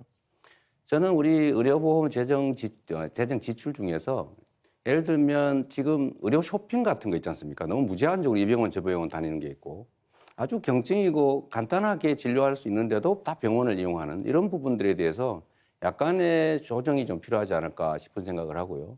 사실 그 부분 지출이 너무 많기 때문에 그 부분에 대한 통제들을 좀 하면 상당 정도의 재정 절감이 가능하지 않을까 그렇게 생각합니다. 그렇게 해서 보통 줄일 수 있는 게 2조 원 정도, 3조 원 정도로 얘기합니다. 의료 쇼핑이라 얘기하시는 거는 뭐 365일 중에 366번 이상 외래 진료를 가는 분들이든지 이런 분들을 말씀하시는 것 같고 그분들은 이미 제도가 개정되어서 자부담률이 90%까지 올라가는 상황입니다. 그러니까 그런 거 말고 현실적인 재정 대책이 있으십니까? 그게 제일 크다고 생각해요. 2, 3조 규모라니까요. 그거라도 크지 않습니까? 15조 하신다면서요, 방금 전에. 내가 언제 15조 한다고 했어요? 본인이 그렇게 주장하시죠. 간병비 몇 프로까지 그럼 지원하실 예정입니까? 자, 이 이준석 후보의 특성이 그런 것인 것 같은데 상대가 하지도 않은 말을 한 걸로 전제를 해가지고 15조는 본인이 주장한 거죠. 저는 그중에 일부를 절감하고 필요한 범위 내에서 가능한 범위 내에서 하겠다고 말씀드렸는데 15조를 어떻게 마련하겠냐 이렇게 말하면 안 되는 거죠. 그러면 마이너스 30조인데 잠깐만요. 어디가 여유라는 것이 한번 시간- 설명해 주셔야죠. 예. 그럼 다시 30조 쓸까요? 아니요. 제가 보충하는 겁니다, 이거는. 이 규칙을 좀 지키시는 게 중요하잖아요. 가능하면. 얘기하십시오. 그 시간이 끝나버렸네. 네, 계속 말씀하시면 됩니다. 네. 네. 네. 이 정치적 입장이 다른 사람들끼리의 대화는 양보하고 조정하고 타협을 하는 과정인데 상대가 하는 말들을 왜곡하거나 특정 부분을 빼가지고 짜집기를 하거나 이렇게 해버리면 그거는 대화를 하는 게 아니라 사실 시비를 건다고 하죠. 그러니까 그런 것들은 좀 안 하시면 좋겠고 저는 건보 재정이 매우 어렵다. 지금 앞으로도 어떻게 될지 모른다고 하지만 저는 그 낭비적 요인들을 최대한 찾아내는데 그중에 제일 중요한 게 아까 그 문제를 지적을 했던 겁니다. 그게 15조라고 단정하시면 안 되죠. 어떻게 15조를 만들래? 이렇게 말씀하시는 것은 좀 적절치 않은 것 같아요. 예, 건강보험 재정에서 아까 말씀드렸던 것처럼 이미 33년까지 마이너스 30조가 예정되어 있고 그리고 보통 입원료 기준으로 봤을 때 한 40% 정도의 만약에 자부담료를 가져간다고 했을 때 그러면 나머지 60% 정도는 아마 지원일 테고 네. 15조 중에 최소한 9조 정도는 지원에 대한 상황일 텐데 그 퍼센트를 계속 얘기 안 하시는 거는 어떻게 얘기해도 지금 말씀하신 계획에 비해 가지고 지출해야 되는 비용이 훨씬 큽니다. 그리고 이미 적자 상태이기 때문에 제가 질문 드리는 것은 건강보험료를 그럼 그에 걸맞게 많이 올려야 되는 상황이 오지 않겠느냐라는 질문 드리는 건데 올려야 됩니까? 그 전에 우리 이준석 후보는 언제나 그러신 것 같아요. 뭐 문제 지적을 예를 들면 과잉되게 아니면 왜곡되게 지적을 막 하는데 본인이 생각하는 대안은 뭔지 먼저 한번 말씀해 보시죠. 예를 들면 어떻게 하면 의료비를 절감할 수 있고 의료 건강보험료는 안 올리는 게 바람직하지만 필요할 때는 올리는 제 경우도 질문인데 있겠죠. 제 주도권 아니, 이제 질문인데 왜? 자, 이준석 후보 1분 41초 남았는데 한 후보에게만 아니, 질문하셨던 예, 점 근데 다시 한번 제 말씀드리겠습니다. 말씀드릴 왜? 때 시간 정해진 건 좀 지켜주시는 게 좋지 않아요? 아니, 좀 사회자 개입하지 않았습니까? 아니 30초가 남았잖아요. 예. 저한테 질문을 역으로 하시면 안 되는 겁니다. 원래 룰상. 질문도 답의 일부예요. 네, 답변 계속하시면 됩니다. 그래서 이 토론이 쉽지가 않네요. 그 중간에 좀 안 끼어들면 좋겠어요. 말할 때. 결국 제가 지금 질문 드린 것에 대해 가지고 답은 안 하시고 결국 건강보험료 인상해야 된다는 걸 인정하지 않으시고 저에게 훈계하듯이 이제 말씀하시면서 끝난 거 아니겠습니까? 이게 계속 반복되고 있는데 이재명 후보가 재원 마련 대책 하나도 없이 이런 것들을 계속 열거한다는 인상을 줄 수 있다라는 말씀드리고요. 사실 저는 이 복지에 있어가지고 김문수 후보님 네. 사실 이 건강보험 재정 같은 경우에는 방금 지적한 것부터 시작해서 굉장히 중요한데 김문수 후보님이 생각하시는 건강보험 절약 방안 혹시 있으면 뭐가 있을까요? 건강보험에 대해서는 요즘 낭비적인 요소가 특히 과잉 진료, 뭐 이렇게 의료 쇼핑이라고 그러죠.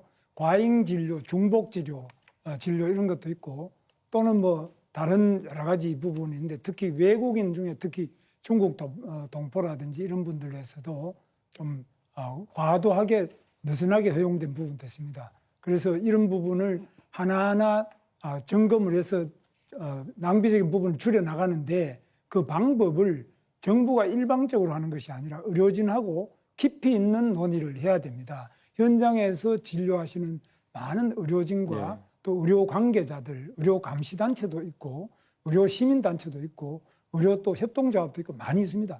이런 분들하고 저는 회의를 통해서 어느 부분에 낭비가 있는지 듣고 거기에 맞춰가지고 현장에서 답을 찾으시면 네. 줄여서 건전합니다. 자, 이준석 후보 주도권 토론 끝났고요. 자, 다음 주도권은 이재명 후보에게 넘기겠습니다. 네, 제가 기회를 먼저 드리겠습니다. 본인은 어떻게 의료비를 절감하시겠습니까? 저는 과감하게 의료 혜택 중에서 과학적인 그런 어떤 효과가 입증되지 않은 것들은 줄여야 되고요. 그리고 우리가 메르스라든지 어떤 아니면 겁니까? 코로나를 겪으면서 결국에는 진료비가 이제 과다하게 늘어난 부분에 대해서는 감축을 해야 된다. 예를 들어서 문재인 케어를 통해 가지고 대한민국이 지금 전 세계에서 MRI를 가장 많이 찍는 나라가 됐습니다. 저는 그런 부분에 대해서 국민들께 솔직하게 얘기하고 간병비가 더 중요하기 때문에 한번 이건 삭감하는 것을 이야기해 봅시다. 이렇게 해야 되는 것인데 이재명 후보는 이런 삭감이나 이런 것에 대해서는 말하는 걸 주저하시고 네, 알겠습니다. 뭐 더 주겠다 이런 말씀하시는 게 바로 차베스 같은 겁니다. 어쨌든 제가 이런 지적은 가능하면 안 하려고 하는데 그 혹시 밥 맥티어라고 아세요? 모르겠습니다. 모르시죠? 네. 루카스 차이제 모르시죠? 호텔 경제학의 그 원전이라는 거죠. 한국은행에서 5만 원을 쓰는 법 이거 저 그림표 있는 거 보셨어요? 그거는 호텔 취소하고 보셨어요? 이런 게 없지 않습니까? 아니, 그래서 보셨어요? 그거 찾아내느라 고생하셨는데 전혀 다른 얘기입니다. 자, 이 밥 맥티어나 아니면 이거 미하일 슈미츠 살로몬, 루카스 차이제 이런 사람들이 그 $100 이야기라고 인터넷에 치면 많이 나와요. 거기에 똑같은 얘기가 나옵니다. 호텔에 누군가 투숙을 하려고 했는데 그 돈으로 $100 또는 100유로로 옆에 이렇게 돌다가 결국 돈이 돌아왔는데 그 고객이 갔다. 그러나 이런 경우에도 돈의 순환이라는 효과로 외부에서 꼭 자금이 들어오지 않아도 경제가 순환이 될 수가 있다. 라는 이제 그 사례로 이런 걸 쓰는데 이분들이 이렇게 역사적으로 이런 예를 들 때 누구도 노쇼 경제학 뭐 이런 얘기 하지 않았다는 그 말씀을 먼저 하나 드리고요. 또 한 가지 아까 동덕여대 말씀은 제가 이렇게 정리를 좀 하고 싶습니다. 동덕여대의 그 학생들 아닙니까? 그 여성이든 남성이든 관계없죠. 학생은 학교의 당사자죠. 학교는 교육기관이에요. 이거를 형사 고발을 해가지고 법정으로 가서 막 이게 일반인들처럼 치고받고 싸우는 게 과연 바람직하냐.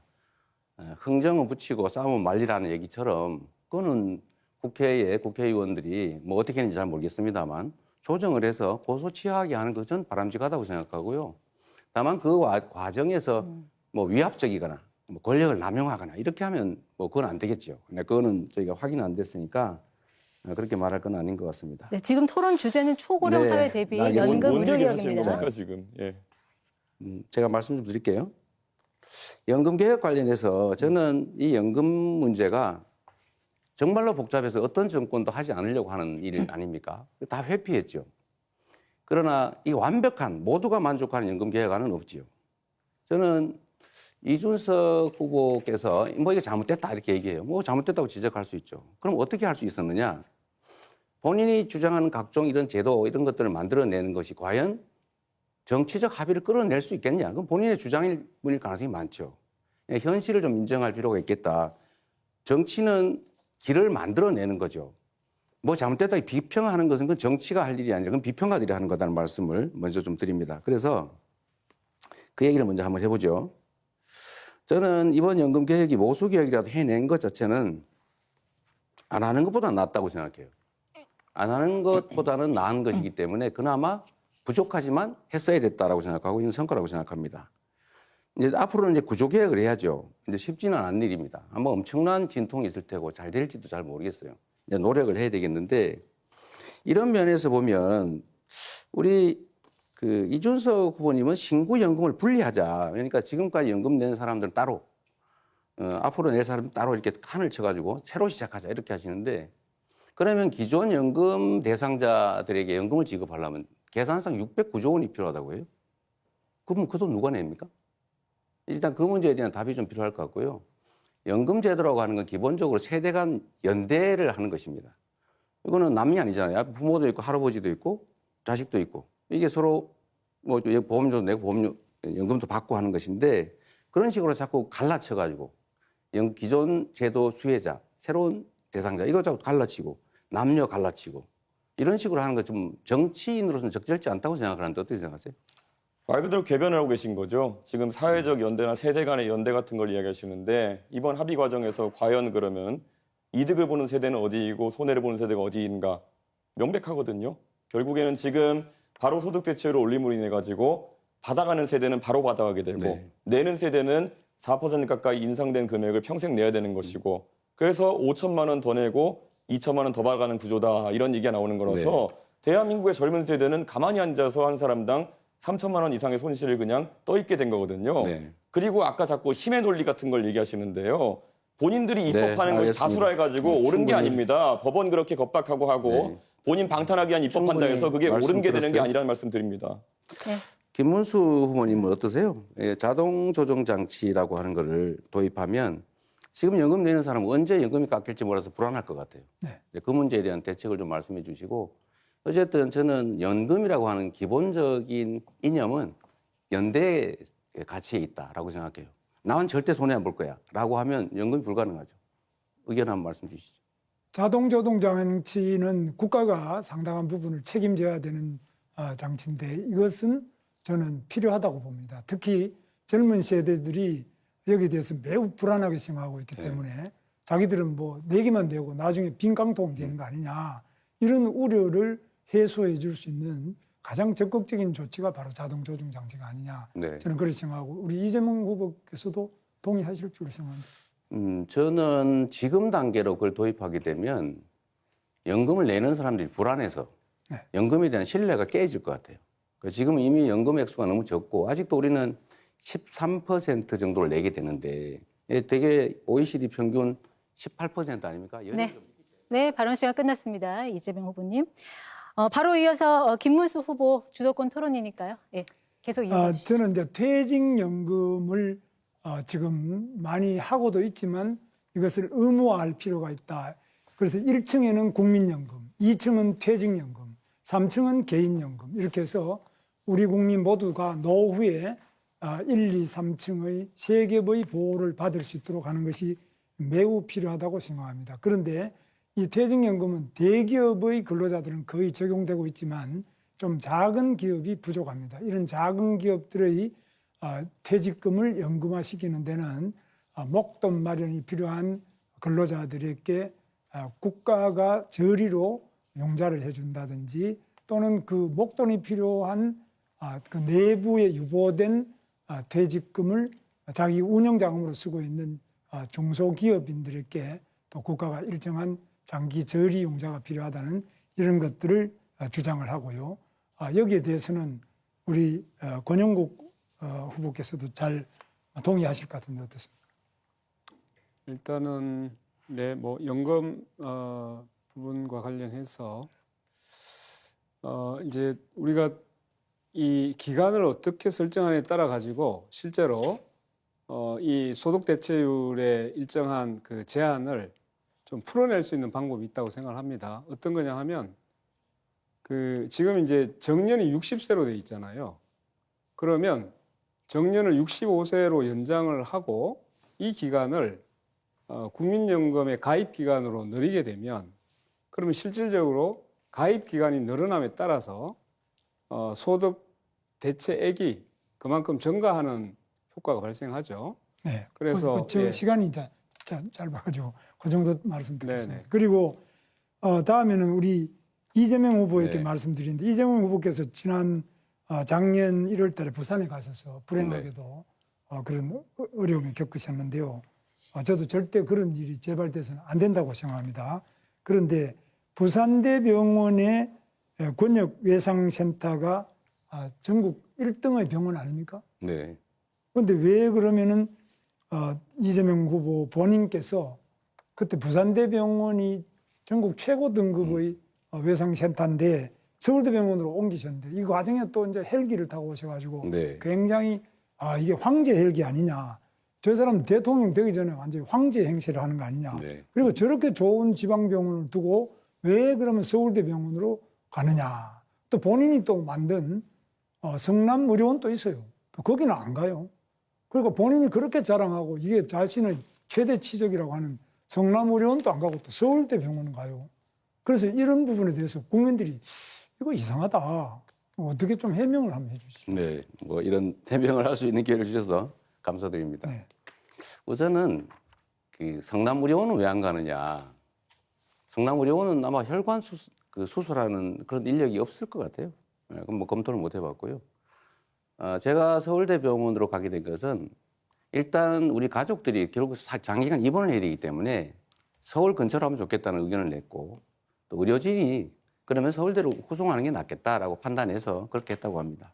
저야 뭐 그렇게 다치고 누워 있을 때니까 정확하게 잘 모르죠. 그런데 첫째는 그럼 본인이 성남의료원을 그렇게 자랑하고 이게 최대의 치적이라고 하셨거든요. 네. 그런데 거기에 본인이 거기에 오면 큰 상처는 아니고 뭐 그렇게 제가 볼 때는 그 성남의료원이 그것도 못할 정도 의료원인가.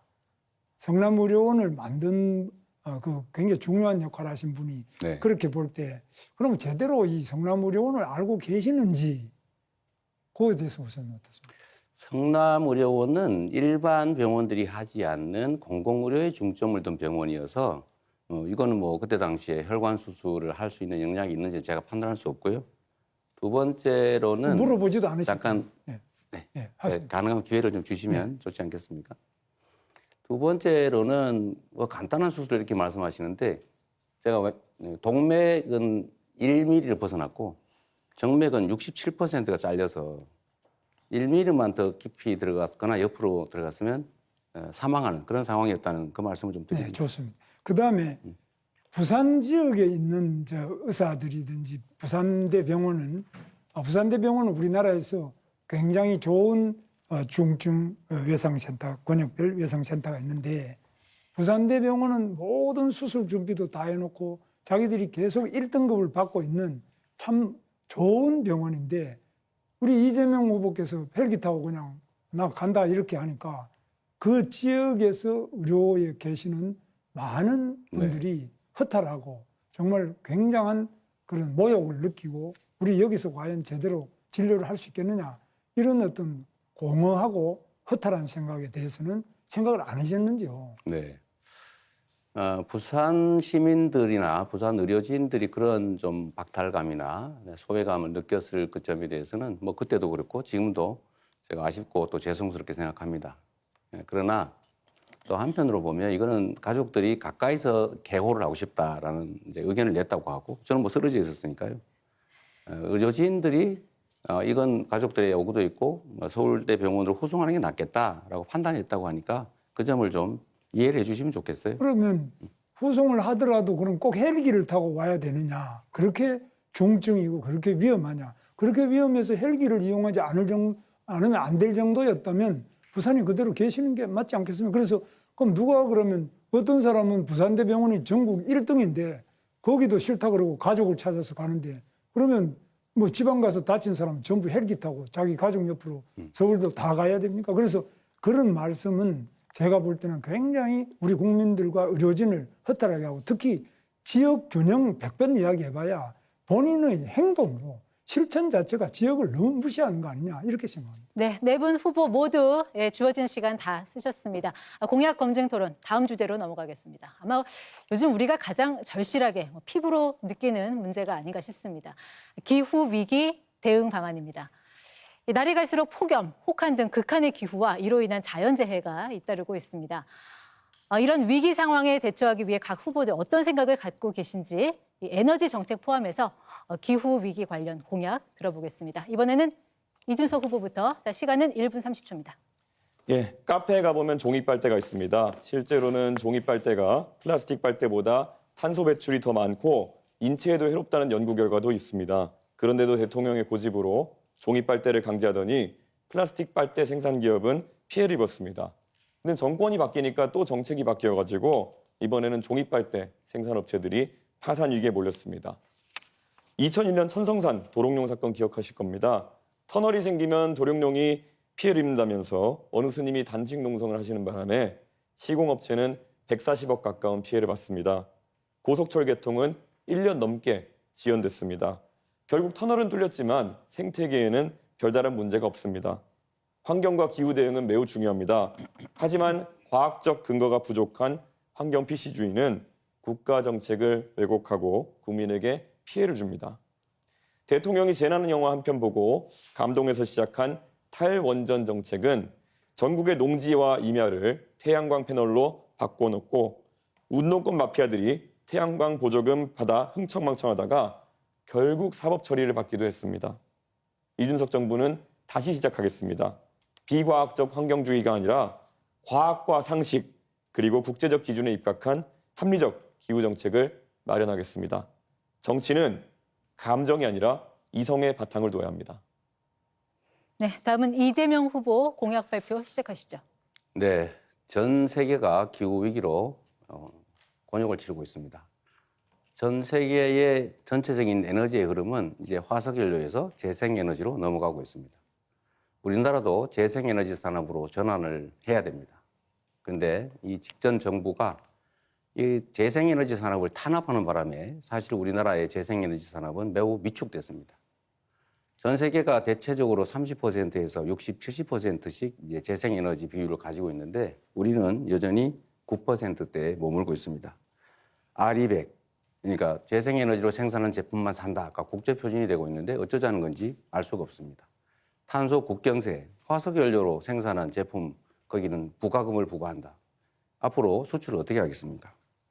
그래서 대한민국의 산업정책도 재생에너지 산업으로 대대적으로 신속하게 전환해야 됩니다. 그리고 거기에 우리의 길이 있습니다. 서남해안 중심으로 또는 소멸의 위기를 겪는 농어촌 중심으로 재생에너지 즉 태양광, 풍력 발전들을 대대적으로 해야 됩니다. 전남 일대에 지금 재생에너지가 송전망이 부족해서 추가 발전 허가가 나지 않습니다. 신속하게 송전망을 건설해야 됩니다. 해당 지역에 데이터 센터 같은 에너지를 많이 사용하는 그런 기업들을 유치하고 재생에너지 중심의 산단, 즉 R200 산단을 만들어야 됩니다. 그래야 우리가 새로 살 길이 생긴다. 새로운 기회다. 이런 말씀 드립니다. 네, 다음 김문수 후보 공약 듣겠습니다. 문재인 정부는 기후위기 대응을 한다면서도 탈원전 정책을 강행을 했습니다. 그 결과로 원전 생태계가 완전히 무너지고 원전 발전을 가스 발전으로 대체하면서 수십조 원의 피해가 발생을 했습니다. 그런데 이재명 후보는 재생에너지 확대만 주장하지 원전에 대해서는 더욱 필요하다는 이야기를 안 하고 있습니다. 온실가스를 가장 적게 배출하는 에너지가 바로 원자력 발전입니다. 원자력 발전 단가는 50원이나 60원 사이입니다.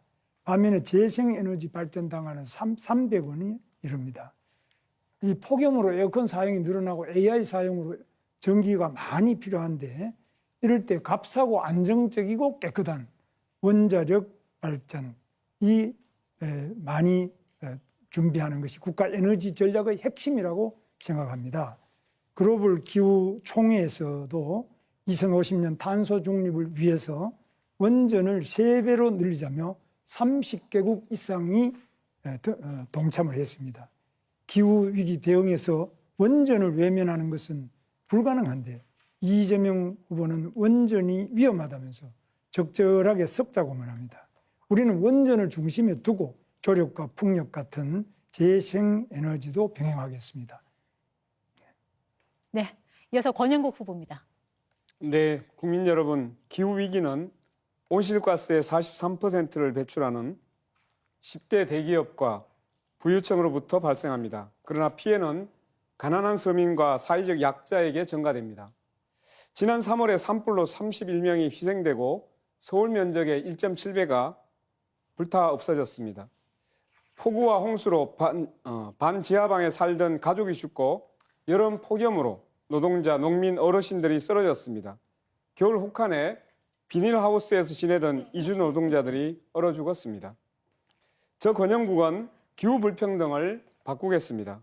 첫째, 온실가스를 대량 배출하는 기업과 부유층에게 기후정의세를 도입하여 기후위기에 대응하고 취약계층을 지원하겠습니다. 둘째, 석탄 화석 연료 시대를 끝내고 공공이 주도하는 재생에너지 시대를 열겠습니다.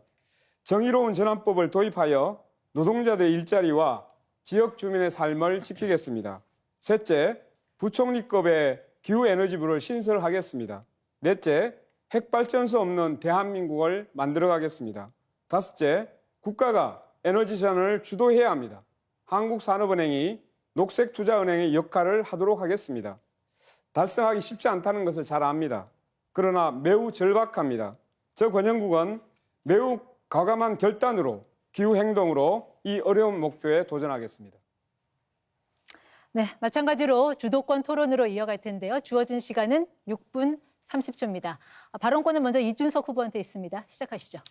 예, 이재명 후보님, 지난 토론에서 저한테 극단적이라고 계속 말씀하시면서 네. 김문수 후보에게는 원전 질문하면서 후쿠시마 체르노빌 얘기를 하면서 한국 원전의 안정성에 대해 가지고 확신을 가지지 못하는 모습을 보이셨습니다. 이게 오히려 한국의 대통령이 되시겠다는 분이 한국 원전에 대해서 불신을 가진 극단적인 상황이 아닌가 생각하고요.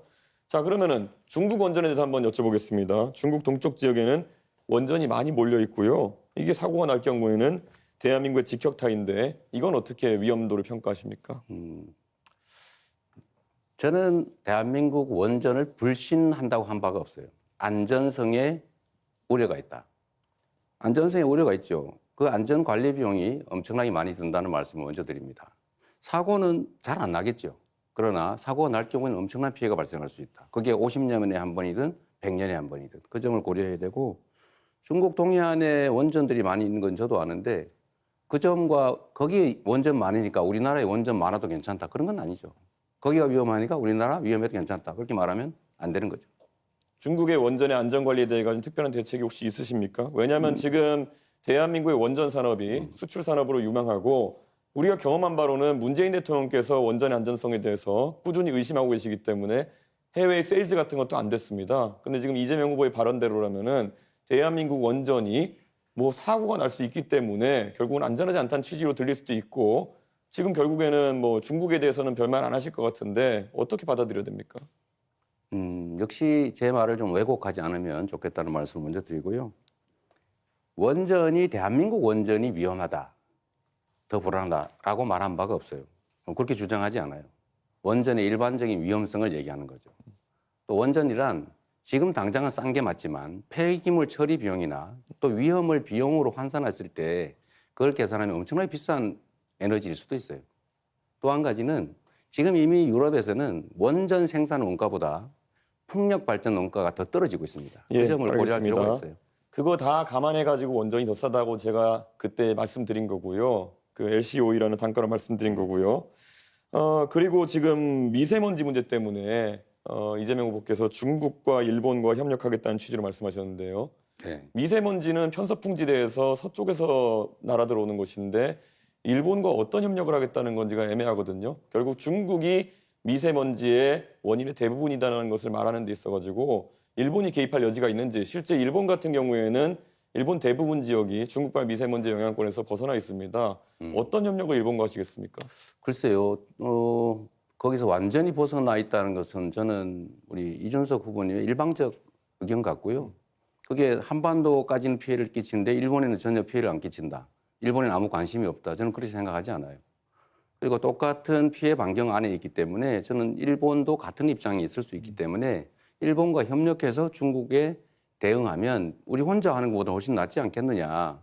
당연히 그렇게 생각합니다. 대한민국의 미세먼지 중에 중국발 영향력은 30에서 60% 수준으로 알려져 있고요. 일본에 미치는 영향력은 2% 정도다라고 알려 있습니다. 그렇기 때문에 데이터와 맞지 않는 이야기를 지금 하고 계신 것 같고요.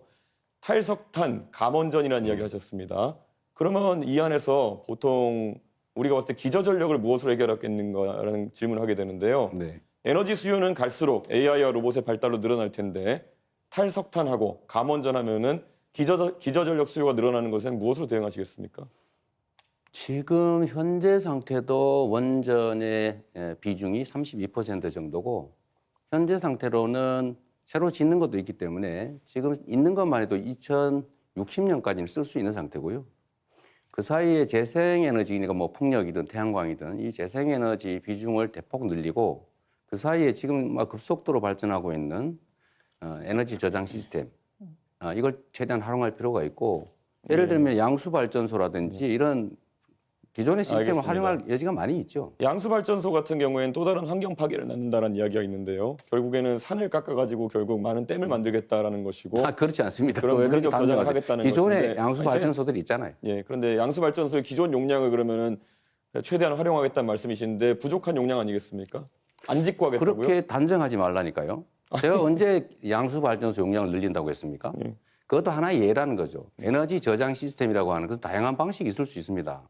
앞으로는 전국의 모든 전력망이 지능형으로 다 연결이 되고 밤에 예를 들면 그 자동차 배터리 꽂아놨다가 안 쓸 때는 배터리에 전기를 빼서 다른 데 공급할 수도 있어요.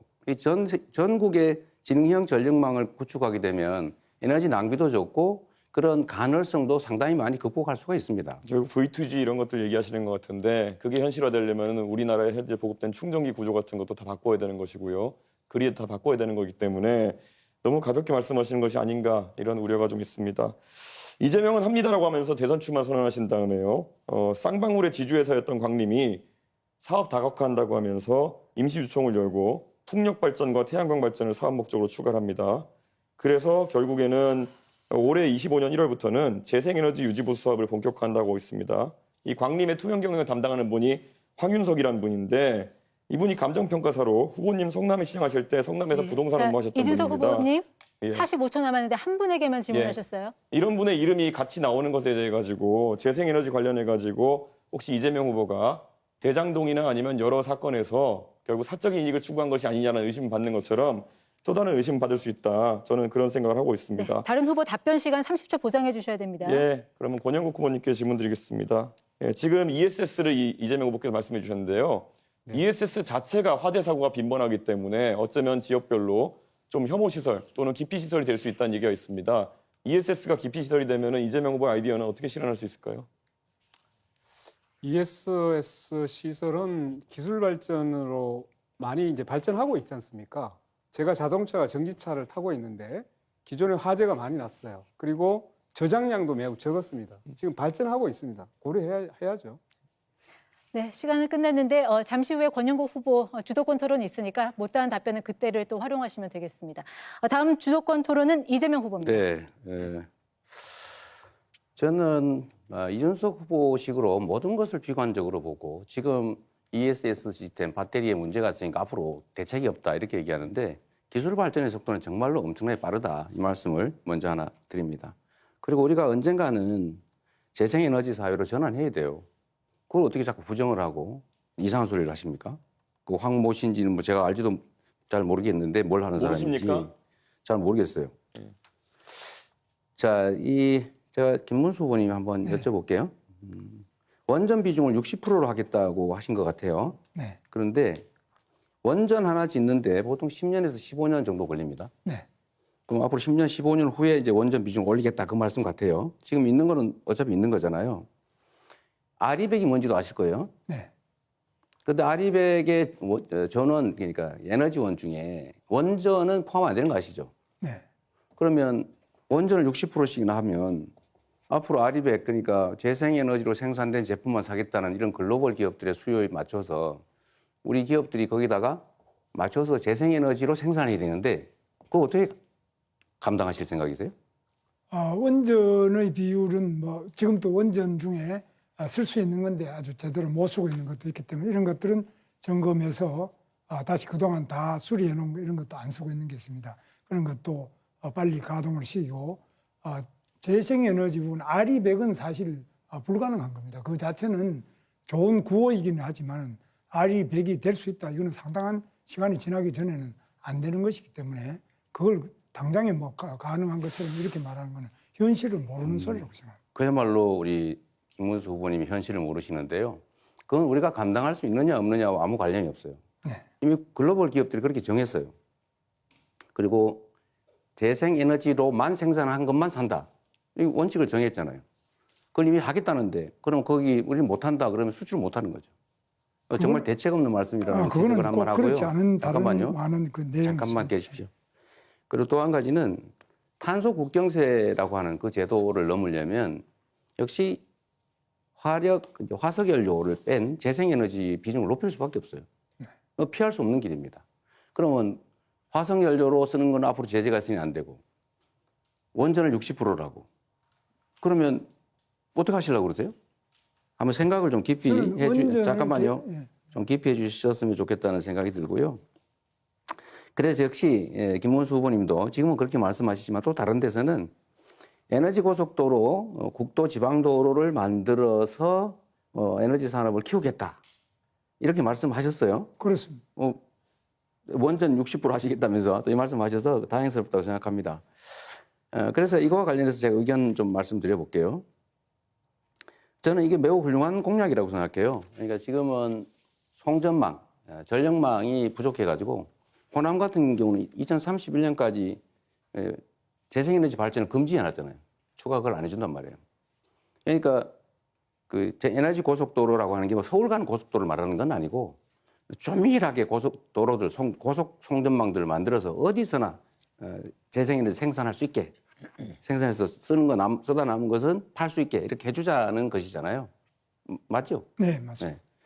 그러면은 지금 이 공약을 하셨는데 이거는 아까 원전 60%하고는 좀 안 맞는 것 같고 또 한 가지는 구체적으로 그러면 어떻게 이 재생에너지 고속도로, 에너지 고속도로 이걸 만들어서 어떻게 산업 발전을 하겠다는 건지 좀 구체적으로 말씀해 주실래요? 지금은 이제 재생에너지를 생산하더라도 버려지는 부분이 많은데 이것을 어떻게 하든지 효율적으로 촘촘하게 연결해서 이 부분에 낭비가 없이 소요초로 제대로 가장 효율적으로 연결하는 그런 여러 가지 지역마다 또 그 어떤 좀 특성마다 다 다르겠습니다. 네. 그걸 맞춰서 하고 또 원자력 부분에도 지금 현재 그렇게 생각하시는 보다는 훨씬 더 빠른 속도로 원자력이 또 건설도 될 수 있고 재생에너지 관련된 예를 들면 우리나라 같으면 조력 발전소 알겠습니다. 상당히 좋은 조건이 서해안 쪽에 많이 있습니다. 어쨌든 김문수 풍력도 후보님 말씀을 들어보면 꽤 말씀이 여기저기 충돌하는 느낌이 좀 든다는 말씀 드리고요. 어쨌든 저는 김대중 대통령의 정부화 고속도로 또 박정희 대통령의 산업화 고속도로에 이어서 이 재생에너지 사회를 준비하는 에너지 고속도로로 새로운 산업 시대를 열어야 되겠다 하는 말씀을 드립니다. 이준수 후보님, 뭐 자료 숫자도 많이 말씀하시고 하는데 제가 좀 알아봤거든요. 말씀하시면 꼭 친중 뭐 이런 걸 걸어요. 그 중국과 뭔 관계였다고?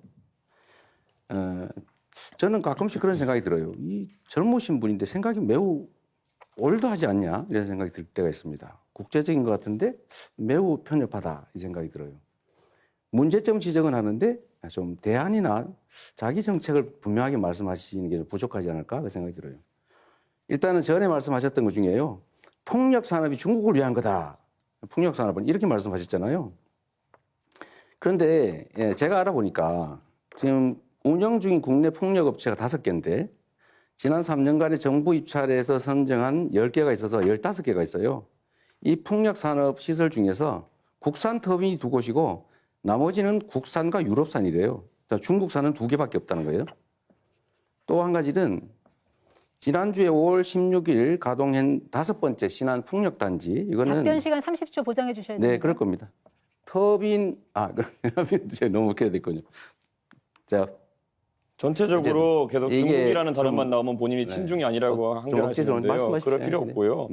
사실 그래서 풍력 발전과 태양광의 대부분 장비라는 것이 택가리를 한다고 이제 많은 국민들이 알고 있는 겁니다. 그리고 지금 중국산 풍력 장비나 이런 것에 대해서 태양광 장비도 그렇고 결국 중요한 상황에서 안보적인 위기를 가져올 수 있는 킬 스위치 같은 것이 내장되어 있다는 이야기가 미국에서 나오고 있는 상황입니다. 그렇기 때문에 이재명 후보가 그것에 대해서 걱정 안 하는 것도 네. 우려스러운 상황입니다.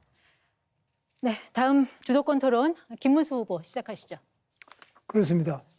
지금 재생에너지 부분에 대해서는 다들 뭐 좋다고 하지만 제가 생각할 때는 서해안에 있는 조력발전소, 뭐 경기도에도 시아오에도 조력발전소도 있고 더 좋은 조력발전의 조건을 우리 서해안에 많이 갖추고 있습니다. 그리고 풍력발전도 아직 훨씬 더 발전할 수 있는 소지가 많이 있다고 봅니다. 꼭 중국산 원자재 셀을 많이 쓰는 태양광 발전만이 꼭 좋다고 저는 보지도 않고요. 그래서 재생발전도 다양하게 많이 발전시킬 필요가 있습니다. 그리고 특히 원자력 발전에 대해서는 이게 지금 기술이 굉장히 빠른 속도로 발전하고 또 우리나라가 세계 최고의 시공 기술을 가지고 있기 때문에 제대로 이 부분에 대해서는 세계적인 선도 국가가 될 것입니다. 많은 나라가 아까도 말씀드렸다시피 30개국 이상 많은 선진국들이 이 원자력 발전만이 정말 탄소 배출을 줄일 수 있는 가장 획기적인 방안이라고 보기 때문에 이 원전에 대해서 저는 이재명 후보께서 훨씬 더 긍정적이고 적극적으로 검토하셔야 되지 않느냐. 자꾸 재생에너지 이야기를 하시면서 태양광 이렇게 하면 다분히 그 태양광의 셀이 주로 중국제인데 이런 부분은 또 어떻게 하고 그 부작용은 또 어떻게 하냐는 많은 문제가 있습니다. 그래서 우리 국내의 기술로서 원자력 발전에 대한 관심과 적극적인 정책이 절대 필요하다고 저는 보고 있습니다. 여기에 대해서 좀 더 적극적으로 원자력 발전의 그 필요성, 그 건설 필요성, 또 SMR이든지 이런 새로운 기술에 대한 투자, 집중적인 국가적 지원이 필요하다고 보는데 여기에 대해서 우리 이재명 후보께서 좀 대책을 밝혀주시면 좋겠습니다. 저는 원전이 위험한 에너지라는 점에 대해서는 뭐 생각이 여전한데 다만 우리의 현실이 있기 때문에 이미 지어진 원전들은 계속 잘 쓰자. 그리고 가동 연한이 지났더라도 영광처럼 안전성이 담보가 되면 뭐 더 쓰는 것도 검토하자 이런 입장이고요. 그렇다고 지금 추가로 원전을 국내에 어딘가에 짓는다면 그 어디 터가 있냐 이렇게 묻고 싶습니다. SMR 또 이런 것들은 그건 연구해야죠. 우리 그 예산을 다 통과시켰잖아요. 그러니까 에너지 믹스가 필요하다. 어느 걸 배제할 게 아니라 적정하게 섞어 쓰자 이런 입장입니다. 네. 그런데 원자력의 위험성을 자꾸 이야기를 많이 하시는데 문재인 대통령이 그 때문에 결국 탈원전 했지 않습니까? 원자력이 위험하지만은 가장 안전한 에너지죠. 석탄 발전은 위험 안 합니까?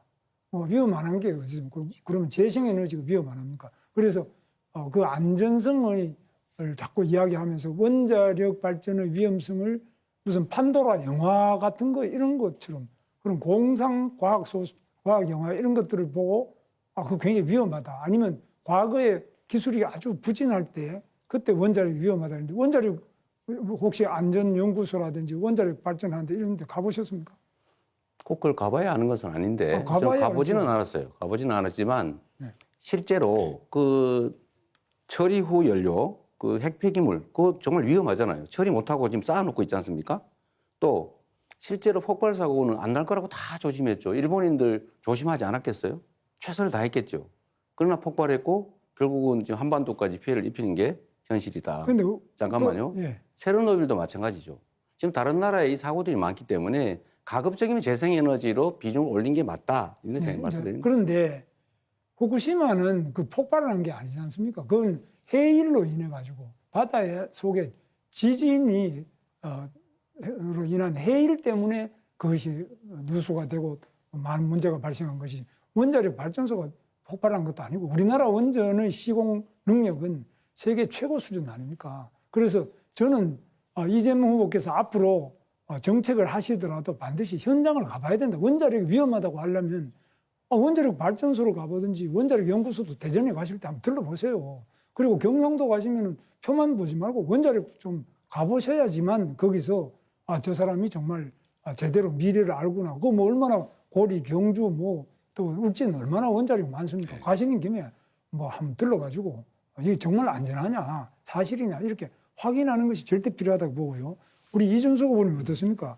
원자력의 그 위험성에 대해서 과장된 이런 우리 미신 같은 게 많이 있다고 보는데 이거 어떻게 하면 좀 카이스트 같은 데서도 이런 연구도 좀 하시는 거 아닙니까? 당연하죠. 그리고 이재명 후보가 아까 원전을 가보지도 않았다라고 말씀하시는 것에서 얼마나 이념에 경도되어 가지고 원전에 대한 오해를 하고 계신지를 좀 우리 국민들께서 아실 것 같다 이런 생각이 듭니다. 지금 아까 제가 물어봤을 때도 탈석탄 감원전하겠다 그러면 기저전력을 어떻게 마련하겠느냐. 거기에 대한 대안이라면은 조금 더 깨끗한 원자력 에너지, 예를 들어 핵융합이나 이런 것들이 나올 줄 알았는데 그것을 진행하겠다는 이야기가 아니라 결국에는 풍력, 태양광 이렇게 해서 우리나라에서 경제성이 떨어지는 선택들을 하겠다고 하는 것이거든요. 우리 김문수 후보 잘 아시겠지만은 그 유럽의 북해나 이런 데 가면은 정말 양질의 풍력 자원이 있고 그를 통해 가지고 재생에너지 비율을 높여나가는 나라도 있지만은 대한민국 같은 경우에는 지난 토론에서 제가 지적했지만 태풍의 경로상에 남해안 그 풍력 발전소들이 위치하게 되는 것이고 태양광 발전 조건 같은 경우에는 다른 나라보다 안 좋은 것이 사실입니다. 그럼 이게 나중에 다 비용이 돼가지고 우리 산업이 사실 전기요금에 얼마나 많은 영향 받습니까? 산업에 대한 이해도 없이 말 그대로 이념에 경도돼가지고 탈원전, 감원전, 그리고 재생에너지 확대 이런 거 얘기하는 거는 지금 기업하시는 분들이 아니면 뭐 작은 사업하시는 분이 들으시면요. 아이고 이거 우리 전기요금 200원, 300원으로 오르는 얘기구나 이렇게 받아들이실 겁니다. 예. 그래서 저는 생각에 지금 제일 문제가 되는 게 재생에너지도 좋고 태양광도 좋은데 여기에 운동권 출신 제 후배들도 많이 그걸 하는데요. 이런 부분이 어떤 비리 온상이 돼서 안 되고 특히 이런 부분에 네, 김문수 후보 주도권 토론 시간 다 끝났습니다. 이제 권영국 후보 주도권 갖고 토론 시작해 주시기 바랍니다. 네네. 먼저 이준석 후보에게 먼저 묻겠습니다. 제가 듣다 보니까 이준석 후보는 꼭 자기 지식 자랑하러 여기 나온 거냐라는 생각이 들 정도예요. 하나 묻겠습니다. 이념의 문제로 이 원전과 재생에너지를 바라보는 것은 누가 그렇게 이념의 문제로 봅니까? 굉장히 당황했습니다. 후보님 공약집 어디에도 기후 공약은 보이지 않았습니다. 선관위에 제출된 10대 공약을 샅샅이 찾아봤는데 없었습니다. 그리고 5월 21일 날 그 시민단체가 재생에너지 관련 이제 질의를 했을 때도 후보님은 답변을 피하고 있는 것으로 보였습니다. 자, 그러면 청년을 대표한다고 하면서 미래 세대가 가장 관심을 갖는 기후 공약을 단 하나도 제시하지 않았다는 건데 이거 어떻게 이해해야 됩니까? 저희는 당 차원에서 총선 때부터 당 공약으로 RE100과 그리고 CF100과 같은 국제적인 기준이 있는 환경 규제에 대해 가지고는 저희가 잘 쫓아갈 수 있도록 하겠다라는 입장을 밝힌 바 있고요. 저는 기후 환경에 대해 가지고 젊은 세대가 가진 방향성이 딱 이것이다라고 우리 권영국 후보님께서 규정하지 않으셨으면 좋겠습니다. 방금 저와 김문수 후보가 나눴던 대화 같은 것들도요. 충분히 젊은 세대의 공감을 사고 있는 경우도 있고 특히 거기에 더해서 원자력 발전에 대한 부분은 이미 지난 문재인 정부의 이념적인 행동 때문에 거기까지 듣겠습니다. 이념적이라고 판단하는 국민들이 있는 거 아시지 않습니까? 거기까지 듣겠습니다. 예. 지구를 살리겠다라고 나서고 있는데 그것을 이념 문제로 치부한다는 것은 오히려 이준석 후보가 지금 기후 문제와 에너지 문제를 이념 문제로 갈라치고 있는 거 아니냐라는 말씀을 하나 드리겠습니다. 그리고 제가 왜 그러면 당에서 했던 것을 후보 공약에는 하나도 집어넣지 않았을까? 혹시 단일화를 염두에 둔 거 아닐까요? 이런 질문이 들었어요. 기후 공약이 없으면 단일화하는 네네. 겁니까? 그래서 제가 별칭 하나를 한번 드리겠습니다. 네. 기후 없는 이준석 어때요? 굉장히 좋은 것 같은데. 자, 그러면 다음 이재명 후보에게 네. 묻겠습니다. 그 2024년 현재 발전 산업의 46%가 네. 민간 기업이 소유하고 있습니다. 이런 추세라면 네. 2040년에는 외국계 자본과 대기업이 발전 산업의 90%를 차지하게 될 겁니다. 자, 국부가 유출되고 대기업의 배만 불려주게 되는데 민영화로 당연히 전기료는 올라가겠죠. 이렇게 되면. 그 피해는 국민들에게 전가될 겁니다. 재생에너지 해상풍력 사업이 특히 그렇습니다. 이 민영화가 아니라 공공이 50% 이상 주도해야 한다고 저는 생각하고 있습니다. 후보님, 제 의견에 동의하십니까? 그 비율이 얼마인지는 뭐 논의해 봐야 되겠지만 저는 최소 30% 정도를 해당 지역 주민들에게 사업권을 주는 게 맞다. 지금 신안 같은 경우는 그걸 통해서 햇빛 연금이라고 주민들한테 배당을 해주고 있지 않습니까? 저는 그건 대폭 확대해야 된다고 생각해요. 자, 그러면 우리가 이제 이 공공이 주도하느냐 네. 아니면 민간 대조합원이 주도하느냐에 따라 가지고 결국 나중에 보면 전기료를 결정하는 게 민간이냐 그렇습니다. 대자본이냐 여기에 따라서 매우 위험한 상태가 될 거라고 보거든요. 그렇습니다. 이것을 주도하기 위해서는 공공주도 에너지로 갈 수 있도록 그렇게 한번 검토를 부탁드리겠습니다. 네, 뭐 저도 전적으로 다음으로 공감합니다. 하겠습니다. 자, 기후난 개발로 인해서 대한민국이 심각한 몸살을 앓고 있습니다. 부산 가덕도 제주 2공항, 새만금 흑산도 신공항 이런 데 많이 있습니다. 네. 자, 얼마 전에 제주항공 참사 원인은 조류 충돌이었다. 그리고 가덕도는 무안보다 조류 충돌 위험이 246배, 새만금 공항은 610배나 높은 지역입니다. 게다가 가덕도 공항은 이미 그 현대건설 컨소시엄이 건설 공사기간 연장을 요청했다가 취소됐습니다. 네. 자, 그러면 이 사업은 전면 재검토해야 되는 거 아닙니까?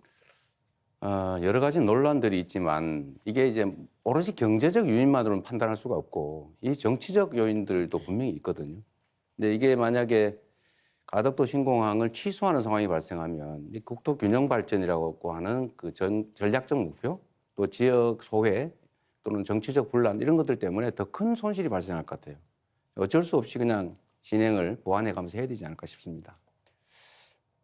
예, 이재명 후보님한테 그런 말씀을 들어서 대단히 유감입니다. 어떻게 공항을 짓는데 네. 그걸 정치적으로 고려해서 밀고 나가야 된다고 생각합니까? 이건 정말 재검토해야 된다고 생각하게 되게 만드네요, 결국은. 네. 자, 그러면 김문수 후보께 마지막으로 물어보겠습니다. 기후대책은 곧 에너지 정책입니다. 그렇죠? 네. 후보께서는 원자력 발전 비중을 현재 31.7%에서 60%로 2배 확대를 하고 신규 원전 6개나 더 짓고 그다음에 소형 모듈 원전도 상용하겠다 이렇게 했습니다. 그런데 고준위 방사성 폐기물 처리장도 여전히 짓지 못해서 원전 안에 폐기물이 포화가 된 상태입니다. 원전 비중 2배는 올리면 폐기물 2배는 나올 텐데 신규 핵 발전소와 폐기물 처리장은 어느 지역에 건설하시겠습니까? 답변하세요. 그 부분은 이제 여러 가지 공모를 통하고 또 앞으로 원전 배기의 기술을 높이면서 지역 보상도 높여서 잘 결정할 수 있습니다. 세계적으로 고준위 핵 폐기물 처리장을 만든 곳은 핀란드라는 아주 특이한 나라에 딱 한 군데밖에 없습니다. 화장실 없는 아파트를 계속 짓자는 얘기 아닙니까? 아파트 지어가지고 화장실 없으면 그거 어떻게 처리할 거예요? 정말 이해할 수 없는 이야기를 계속하고 있어서 핵 폐기물은 얼마나 위험한지를 아시지 않습니까? 지금 후쿠시마에서도 로봇으로도 처리 못하는 게 핵 폐기물입니다. 고준위 핵 폐기물. 네, 이렇게 공약 검증 토론까지 모두 끝났습니다. 하고 싶은 말씀 다 하셨는지 모르겠습니다. 마무리 발언 1분씩 드리겠습니다. 자, 이재명 후보부터 말씀해 주시죠. 네, 존경하는 국민 여러분, 많이 잘 살펴보셨을 것으로 생각됩니다. 정치는 비난이나 비판만 가지고 할 수 있는 것이 아닙니다. 행정은 있는 길을 잘 가는 것이지만 정치는 없는 길을 만들어야 합니다. 우리 국민들이 겪고 있는 이 현실의 어려움, 그리고 이 나라가 겪고 있는 이 위기를 지금 슬기롭게 잘 극복해야 합니다. 결국은 헌정 질서를 반드시 회복해야 합니다. 헌정 질서를 파괴한 세력들이 다시 돌아오게 할 수는 없습니다. 아무런 대책 없이 비난만 하는 그런 생각으로는 이 거대한 대한민국 코를 제대로 운영하기 어렵습니다. 유능한 선장이 필요합니다. 충직한 일꾼이 필요합니다. 저 이재명은 성남시 경기도 민주당을 이전과 완전히 다르게 바꿨습니다. 똑같은 조건에서 전혀 다른 결론을 만들어냈습니다. 준비된 그리고 유능한 충직한 저 이재명이 새로운 대한민국, 진짜 대한민국을 꼭 만들겠습니다. 네, 다음 김문수 후보 마무리 발언 듣겠습니다.